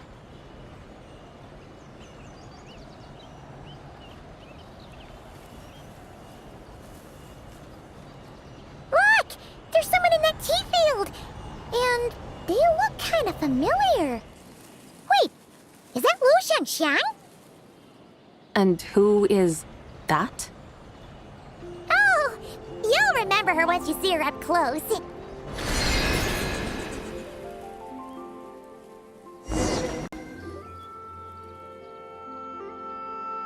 Hey there, Lu Xiangxiang! It really is you! Huh? Paimon, Traveler, and the White Horse Adeptus. Fancy seeing you here. The White Horse Adeptus has a name now. You can call her Zabai. And you are... Wait. I remember now, you're... Don't say anything about food poisoning or fish. You're the young lady who wanted to rise above the rest, are you not? Yes, that's me, but I'm in a bit of a state right now. At best, I can say I've fallen below them. Fallen below them? What happened? Like I said the last time we met, I'm being punished according to family rules. My father, mother, grandfather, grandmother, other grandfather, other grandmother. Oh, that's a lot of family members. Yeah, and on the night of Lantern Rite, they held a family meeting to discuss my situation. So, they do care about you. There's no doubt they care. But they think that since I caused all that trouble in Liyue Harbor, it shows I can't be trusted on my own. They decided to ground me. Ground you? Yeah, though they're not confining me to my room. Instead, I have to personally nurture a tea seedling until it grows big enough to be sold at market. Aw, a tiny little tea baby. Do they want you to experience what it's like to be a parent? It's supposed to cultivate my character and temperament. They say this will help me calm down and reflect on my issues. What happened in Liyue Harbor really wasn't your fault. Oh well, at least this punishment doesn't sound too harsh. So, how long will it take for the little tea baby to grow? Actually, I don't know. I've never grown a tea tree before. It usually takes 2 or 3 years. 2 or 3 years? Yes, the tea in this garden requires 2 or 3 years to mature. That long? Zabai, you're not making this up, are you? How do you know so much about growing tea? When the plants thrive and grow, that is the meaning of my name. I can tell at a glance when their season of ripening will come. Do I really have to waste 2 or 3 years here? Why is this happening to me? I'd only just found my direction in life. Yes, during the night of Lantern Rite, I heard many people reciting poems from Long Gone in praise of the moon. In that moment, I suddenly felt a great sense of pride. I mean, I helped excavate cultural artifacts from Long Gone, so I contributed to the revival of these poems too, right? So I decided to stay with the archaeological team. I want to unearth even more history. I see. And are you sure that's what you want to do? If you don't achieve anything significant in the years to come, will you still enjoy it? Yes, because archaeology gives me that boom shakalaka feeling. Wait, did Xiangling teach you that? That's right. I was asking her for advice. She said that if something gives you that boom shakalaka feeling, then it has to be worth pursuing. I immediately thought about how, when I'm excavating in the ruins, I always feel like there's a ghost standing beside me, and not in a spooky way. It feels like my great-great-great-great-great-grandmother patting me on the shoulder and saying, "Keep going. You're about to rediscover some grand ancestral knowledge." Right? It feels like I've made some kind of connection with my ancestors. Isn't that amazing? Since you've made up your mind, you should give it your all. And I'd love to, but I'm still grounded. Run away, summon up a little boom shakalaka, and leave the tea garden behind. Flee this village. That might be going a bit far. You don't want to lead others astray, Zabai. Yeah! Tell them about your great-great-great-great-great-grandmother. She must be the most super-duper ancestor to have ever risen above the rest, right? I'd be better off telling them about the White Horse Adeptus. After all, she's the supreme riser above the rest who saved my great-great-great-great-great-grandmother. Then it's settled. Tell your family that your decision has my blessing. Thank you, Tsubai, but I don't think cosplay is going to work on them. They won't listen. They don't need to listen. You need only follow the rules they've set out for you. What do you mean? As I'm sure you know, some ancient texts refer to the White Horse Adeptus as the Daughter of Time. My family history contains such records, but what of it? If the White Horse Adeptus were to manipulate time to make your tea seedling grow overnight, then you'd be free, correct? Is that how it works? If the White Horse Adeptus were to really get involved, my grandfather would let me leave right away, but who really believes that she'd show up and help? It's not as if you have any other options. Why not try calling out for help? It won't cost you any more. Guess I might as well. I've got no better ideas anyway. White Horse Adeptus, if you can hear me, please save me from my predicament.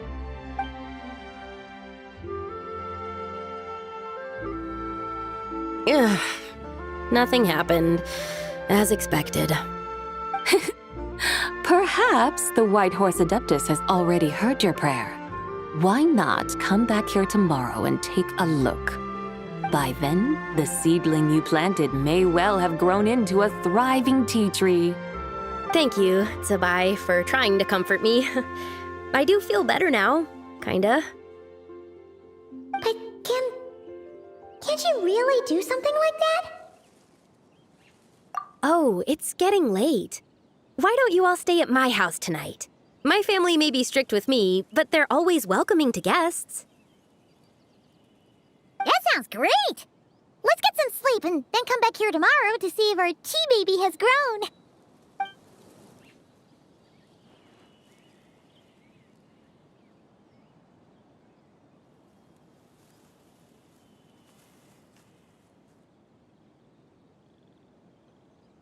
Oh, the tea tree! Whoa! Your tea baby is all grown up! Indeed, it has grown into a mature tea tree that can stand tall in the face of wind and rain. How is this possible? It must be the work of the White Horse Adeptus. Her prayer must have moved her. Are you sure? Perhaps she heard your prayer and chose to answer the call. She once saved my great-great-great-great-great-grandmother. This time, she saved me. That's incredible! Your family must be blessed by the White Horse Adeptus. I guess so. I need to tell everyone the news right away. They'd better. Since this is the will of the White Horse Adeptus, I don't see how they could object. Go! And if you run into any more trouble, call out to the White Horse Adeptus just like yesterday. Thank you so much! Paimon really thought you were going to use Adeptal energy to make the tea baby grow, Zabai. When an Adeptus exerts effort, consuming their energy, is that not using Adeptal energy?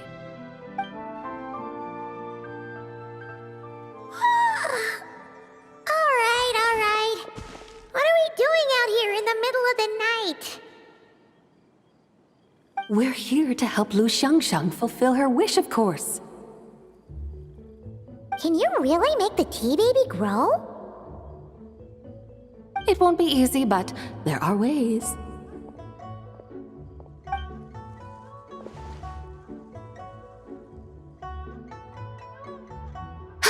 There, it's grown. Hey! You just transplanted a tea tree from over there! So, there's a mature tea tree here now, yes? Oh, yeah, but... And am I not the White Horse Adeptus? Yeah! Is this tea tree then not a manifestation of the White Horse Adeptus's will? You're... not wrong. But again, there's something not quite right about this. Maybe this will become another mystical Adepti tale recorded in their family history. That would be marvelous.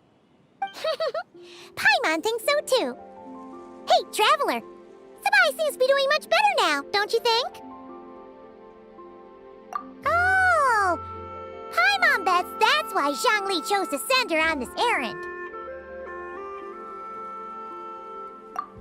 That's a great idea! We've already shown her Liyue Harbor, Yulong Wharf, and Xiaoying Village. How about we head to Qingce Village next? Qingce. That name sounds familiar. The scenery there is really pretty, too. It's the perfect sightseeing spot. How about we show you around? I must say, I have been mightily impressed by the mountains and waters of Liyue. Please lead the way, my dutiful guides. All right, let's go!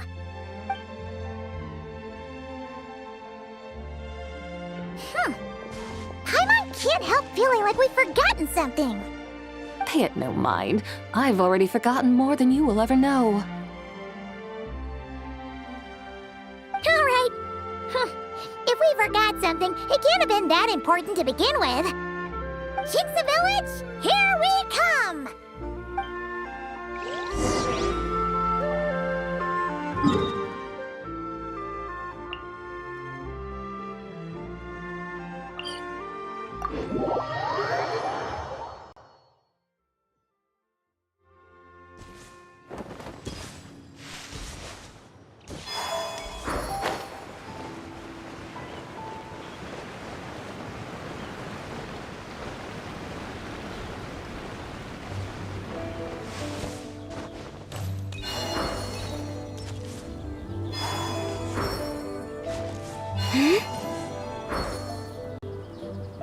We should plant cucumbers. We should plant canolas. We should plant cucumbers. They're easy to sow. We should plant canolas. The flowers are pretty.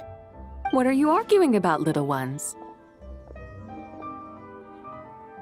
We're deciding what to plant in our field once Lantern Rite is over.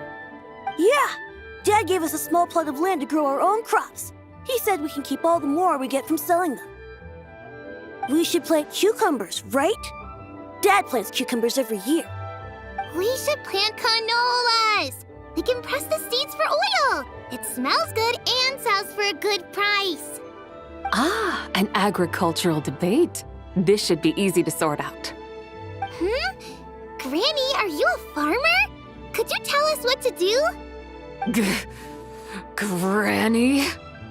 What did you just call me, you rapscallion?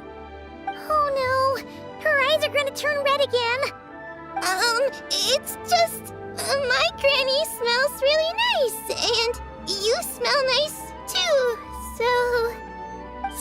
Sorry. How about we call you Auntie instead? Auntie? Oh, all right. Big Sis Sabai, can you help us decide whether we should grow cucumbers or canolas in our field? You little rascals! Using priceless land like this just for cucumbers and canolas? What a waste of heaven's gifts! Huh? What should we plant instead? With the coming of spring, when all things awaken, the fields should be sown with the 5 grains. What are those? The 5 grains are life's staples, the heart of the people's table. I notice the people here mostly eat rice, so that is where you should begin. Based on the local climate and soil, seedlings planted in mid to late spring should produce mature grain within 2 or 3 months. When autumn comes, you can plant a second crop, with time still to harvest it before the first frost. The rice you harvest can be sold at market or kept in your stores. It's a far better choice than cucumbers or canolas. Oh, but Big Sister Zubai, I like canolas. That's no issue. It is unsuitable for continuous cropping in any case. You can rotate it with rice to maximize your yields. After the second rice harvest, around wintertime will be the perfect opportunity to sow their seeds. And when they mature in mid to late spring, you shall be just in time to sow the first rice crop of the year in turn. This way, your field will sustain balance, rice and canola in a harmonious cycle. Wow, that means we'll have crops to harvest all year round. Wait a minute! If rice and canola take up the whole year, what about my cucumbers? A firefly dares rival the brilliance of the moon? In what twisted universe should cucumbers vie for land with rice? Big Sis Zubai, you're going to hurt Lil Bee's feelings. Auntie hates cucumbers.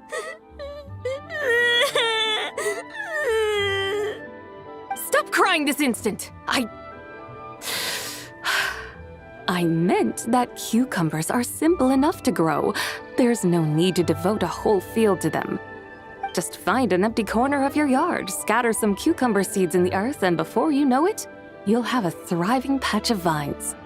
Cucumbers delight in sunlight and moisture, but they suffer in cold weather. If you wish to plant them this early in the year, you should make sure they're protected from frost. Wow. Is it really that simple? Let's hurry home and get started right away! Are you really in that much of a rush? Well, thanks, Big Sis Zubai, who's fierce but really good at farming. We gotta go! Thanks, Big Sis Zubai! See you around! Paimon never imagined you'd know so much about farming. What's so strange about that? The people of Longon called me the god of soil and grain. Are the fields not made of soil? Is rice not one of the 5 grains? Huh. That's true. So, if the god of soil and grain is a farming god, that means the White Horse Adeptus must be a farming adeptus, right?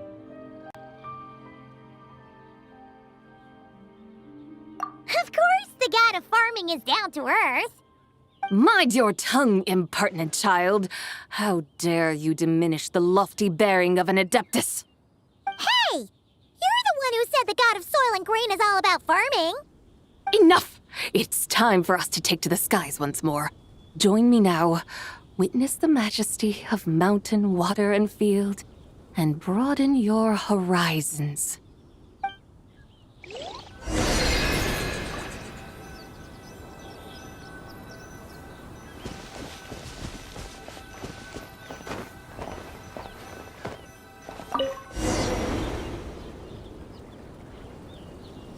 Wow!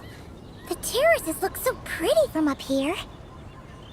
The mountains tower like pagodas, the hills coiling at their feet like shells. Layers built upon layers, rising and falling in harmony. A truly unique and mesmerizing sight. Thinking about it, you have a special connection to this place, you know. A special connection? Yeah! There's a local legend about a white horse leaping from a pure spring to follow Rex Lapis into battle. Don't you remember? You must have been living in seclusion around here. That does sound somewhat familiar. Oh, and if we keep going up this way, we'll reach a super duper spooky spot. You might have a connection to that place too. There's an ancient array that seals away the remains of a fallen god. A god's remains? Yeah! The people of Liyue turned that story into an opera called The Sanctification of Tao Do. Does that ring any bells? Tao Do. Huh. The 7 and 8 gates array. That's right, that's right! You do remember! Buna, the god of the underworld, who could pacify the forces of life and death. Huh? So, Tao Do had another name? Let's go take a look.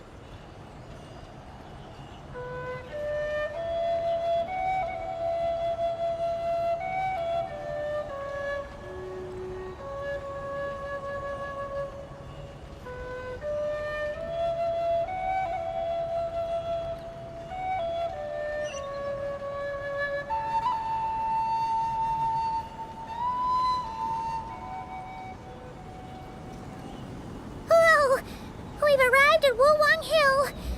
The atmosphere just turned spooky. I can't help but feel there's something strange about this friend you haven't seen in ages.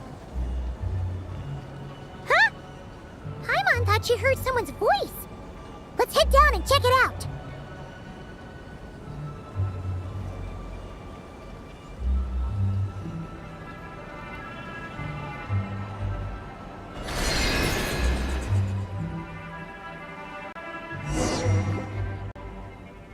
I can't help but feel there's something strange about this friend you haven't seen in ages. Strange? Whatever do you mean? Her strangeness defies description. This Miss Zabai is a full-blown enigma, don't you think? I'm afraid I have no idea what you're talking about. Aren't you worried about sending her all the way to Yilong Wharf on her own to buy tea? What if she gets lost? Where there are people, there are paths. Now I'm the one with no clue what you're saying. She can ask for directions. And then what? She will meet strangers in unfamiliar lands, build friendships, part ways. Hers will be a long journey indeed. The further the journey, the more footprints one leaves behind. The deeper those footprints, the harder it is for time to erase them. Ah, so you want her to make new friends. I see. But from what you say, it sounds as though she's not from Liyue. I believe she was not, but perhaps she will be. You're sounding stranger by the second. Huh. Oh, over there. Oh, look who's here. Hu Tao! Zhongli! What are you doing here? Traveler, Paimon, fancy meeting in a place like this. Oh my, and Miss Zabai too. Sounds like fate to me. We were taking Zabai to buy some tea from Yilong Wharf. Zhongli sent her there, though she didn't even know the way, and... Oh, drat! We forgot the tea! Oh, Paimon knew we were forgetting something. Why didn't you say so earlier then? What's done is done. There's no need to dwell on it. Fresh tea grows with each passing year. Let fate deliver it as it wills. Exactly. You can get tea wherever you go. You're hardly running low now, are you? Paimon feels a lot better now that you've said that. Still, I'm a little confused. If you were buying tea, how did you end up all the way out here? We're taking Zabai on a sightseeing tour.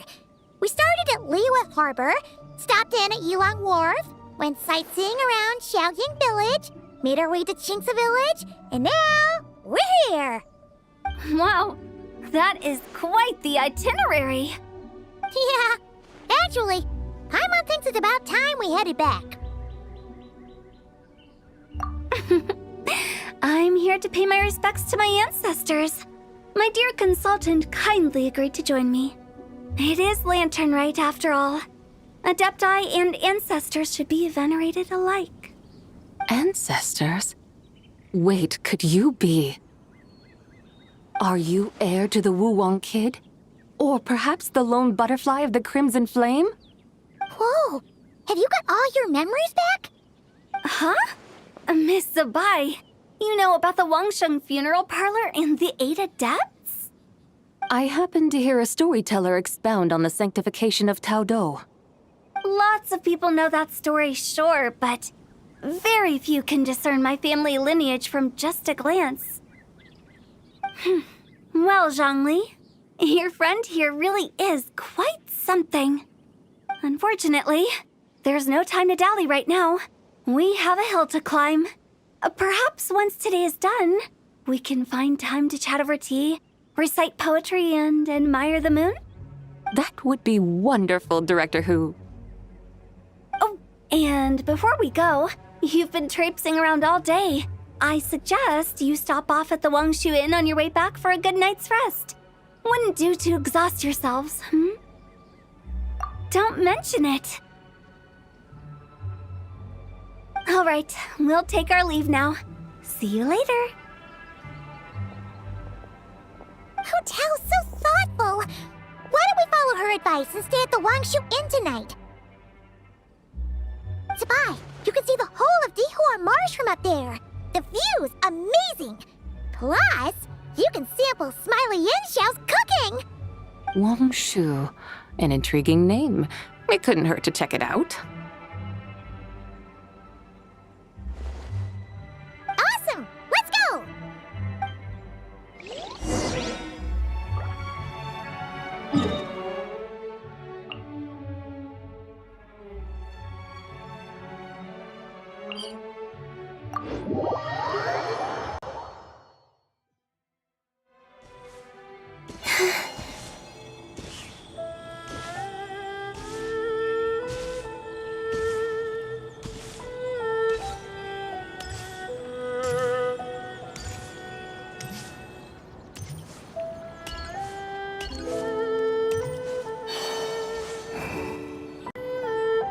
Is that towering structure Wangshu Inn?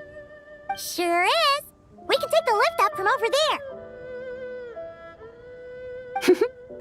Always walking the path long trodden. Does retracing others' footsteps not tire you? Come on, get in.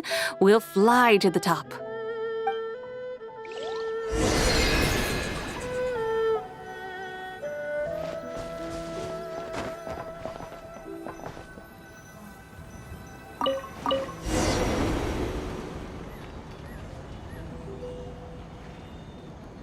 Are we really going to fly up to Wangshu Inn? Isn't that a bit showy? All the guests are going to see us. Is that a bad thing? To be able to witness an Adeptus. This will surely add to the inn's appeal, not to mention the room prices. The owner will thank us. You seem to really like showing off your powers. This inn's architecture is incredible, and the surrounding countryside radiates a picturesque charm. No wonder the new proprietor of the Baiju guest house thinks he can't compete and has decided to change his own establishment's name. The new proprietor? Ah, you mean Lu Shengsheng's dad. So you know about that, too. Personally, Paimon thinks it should go with something like Rex's Rest. That's a contender's name if Paimon's ever heard one. A fitting name indeed. So you think the guest house should change its name too? Paimon kinda thought you'd say something like, "Such sacrosanct traditions must never change." Time flows ever onward. Why should the rules of yesterday be carried forward into the world of tomorrow? The people of today should determine what is to be kept. Huh. You're not as old-fashioned and stuffy as Paimon thought. The years ebb and flow, seas recede to reveal fields. In the vastness of time, I am but a wild horse in a boundless sea of dust. Even Rex Lapis, having waded through the waters of the river of time, is not quite the same as before. Xiangli? What was he like before? That is another story for another time.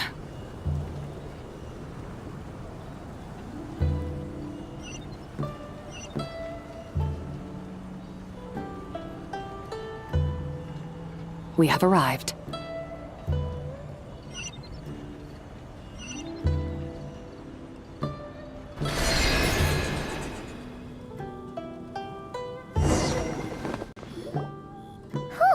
This is the first time Paimon's ever flown up to Wangshu Inn on a chariot. Everything's so different when you're up high. Wangshu. Like moon lanterns and Shao lanterns. Might it all be a coincidence? What's a coincidence? Do you not know what Wangshu means? Wangshu can refer to the moon, but its original meaning is actually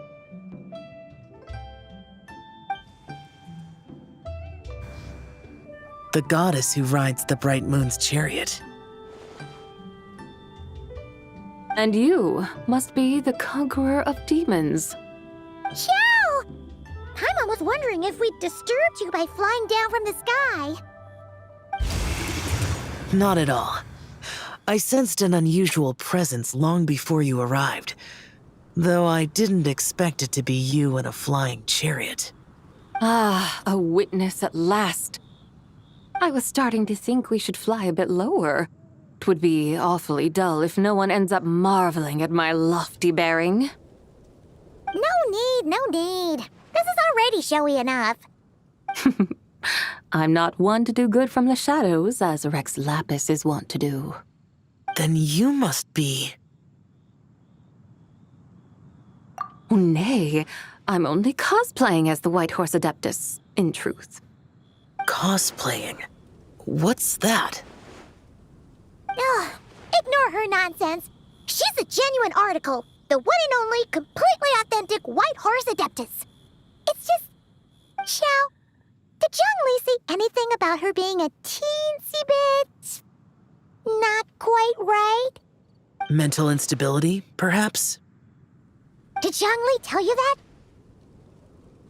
No, this is my own speculation. Well, you pretty much hit the nail on the head. It's like her brain's filled with a bunch of slimes right now, all gloopy and messy. There's a hot-tempered pyro slime, a math-obsessed hydro slime, and a mischievous little animo slime. But don't tell her Paimon said that, or she'll come and tell us all off.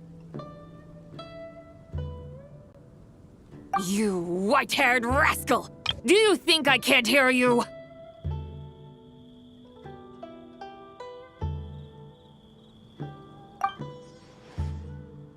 Uh-oh! We're in for it now! White Horse Adeptus. You must be weary from your journey. Why not take a rest? Oh, yes! You must be hungry, right, Sabai? How about we get some food? The chef here is incredible!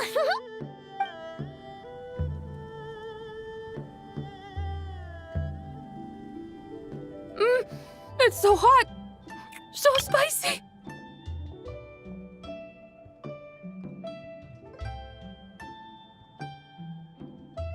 Are you okay? Do you want Paimon to get you some water?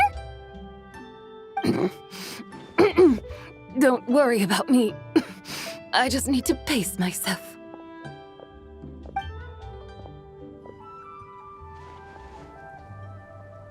So, regarding your friend and her condition, does even the Lord of Geo have no solution? Zhongli said we should wait and she'll get better on her own. But who knows how long that's gonna take.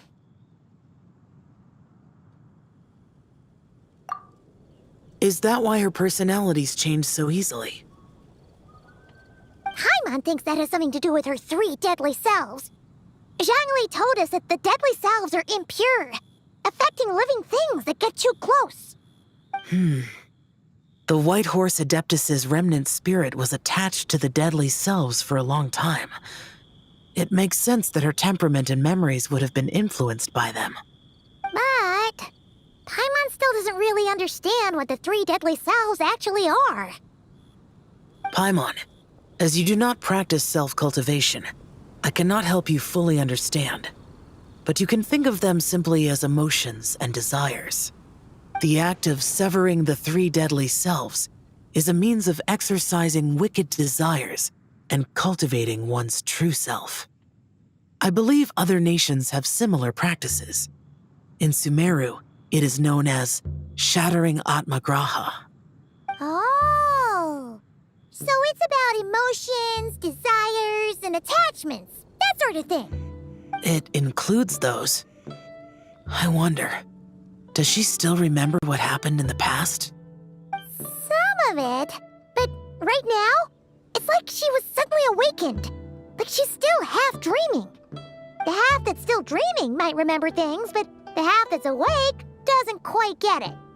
Conqueror of demons, are you looking to learn about Rex Lapis's past from me? You are an old friend of his, so please, call me by my name. But Conqueror of Demons sounds so much more imposing. In days of yore, he was the Lord of Geo, Heaven's Star. Huh? You said the same thing the day you came back, but what does it mean? I'm afraid I can't remember. Hey, did you really forget? Or are you just pretending so you don't have to tell? Why not ask Rex Lapis himself? Whether I've forgotten might be up for debate, but I am certain he remembers. He must have his reasons for not raising the past, and you likely have similar concerns. I shouldn't have asked. An answer that suits your style, General Olatis. Now that we're on the subject, though, I suddenly remembered something. Which is? In the distant past, there was a feast, which I attended. I faintly recall the Lord of Geo also being present that day. Oh, and then? What happened? Among the dishes served, there was one that could be found in every household throughout Langan at the start of spring. A dish called Flavor of Spring. I suddenly remembered the recipe for this dish. Is that it? Yes! Since it's Lantern Rite here in Liyue, why don't I make some for you to try? That sounds good.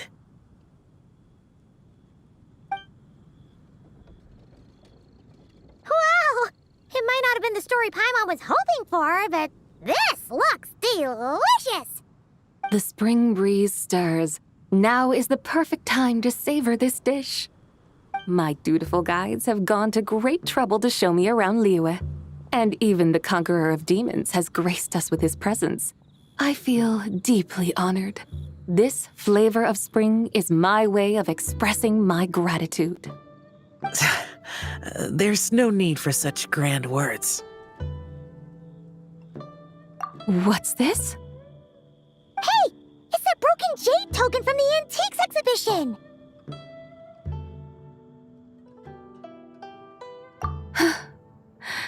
Indeed. This was once an Adeptal treasure of mine. I'm amazed it ended up in your hands. Alas, it serves little purpose now in its fractured state. Please, keep it as a memento. Oh, that's a shame. Can't we fix it? This is the way of the world. Once jade is broken, it can never be made whole. Then, what about forging a new one? That is a good point. That it has ended up in your hands must be a message from fate. I could try to craft it into a little trinket for you. One that might prove useful on your journey. Ooh, what sort of trinket? It's just a passing thought, one that will require the right opportunity. I'll think about it more when the time comes. Now that we've had our fill, we should get some rest. Tomorrow we return to Liyue Harbor, where I'll have need of your guidance once more.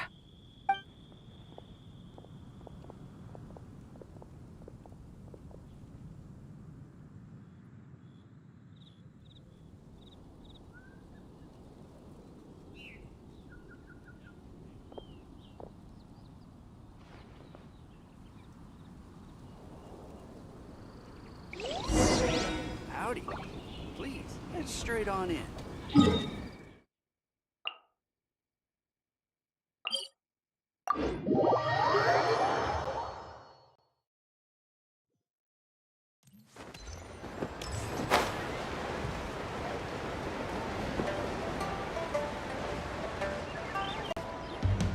Chi-Chi, the lantern rite is almost over. Do you remember how to make a Shao lantern? Morning, split bamboo, traveler. And get silk, make Paimon. You've got it all mixed up again. They're here again. Yow! Looking good in that new outfit, huh? Hey, it's Paimon! Dr. Baiju gave this to me as a gift. How does it suit me? Thank you. Wow! What happened for Baiju to suddenly give you a brand new outfit, Yao Yao? Dr. Baiju is thanking Yao Yao for teaching me to make Shao lanterns. Chi-Chi and I were just playing together. Dr. Baiju's too kind. Oh, yeah, take a look at this. Dr. Baiju gave me these clothes, but it was Chi-Chi who wove this little basket. Wow! It's beautiful! When did you become so good with your hands, Chi-Chi? I learned to make Shao lanterns. Thanks to Yao Yao. I also made a wish. What do I always say? The White Horse Adeptus answers prayers. Come, help this old man make an offering in thanks. Huh? Mr. Liu? What did you pray for? For my idiot son to finally come to his senses and not change Baiju Guest House's name, which he has. Huh? He's keeping the old name? Listen to this. My granddaughter planted a tea seedling in our village just a few days ago. She made a prayer to the White Horse Adeptus to help it grow. Overnight, her seedling flourished into a mature tea tree. Oh, that sure does sound like a miracle. Could the White Horse Adeptus really have helped it grow? Of course she did. Oh, White Horse Adeptus, how blessed is our family over whom you keep watch. Truly, this is an extraordinary miracle. You must record it in your family history without delay. Of course. Huh? Is that you, Miss Zibai? Indeed. I have a long-term booking at your guest house. Yes, I recall.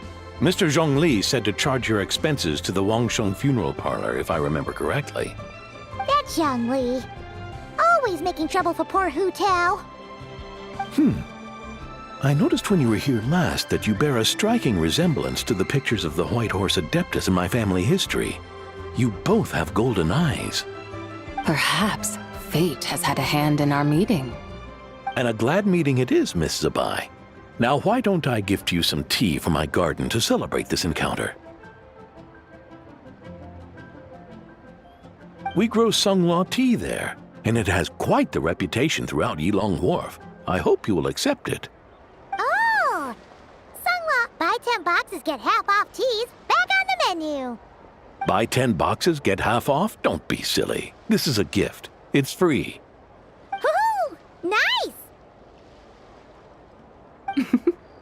Thank you so much, Boss Liu. There's no need to thank me. You're a visitor from out of town, which makes you an honored guest. Make yourself at home. Lantern Rite may have ended, but the streets are still bustling with activity. Make sure to take everything in, meet some new friends, and enjoy your time here. And that goes for you kids as well. Happy Lantern Rite.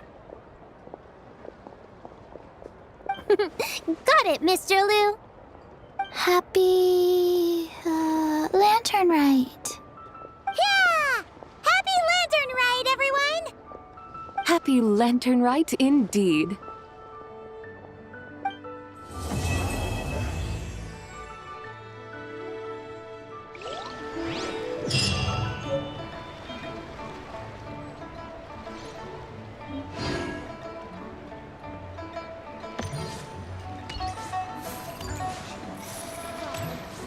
Please take a seat.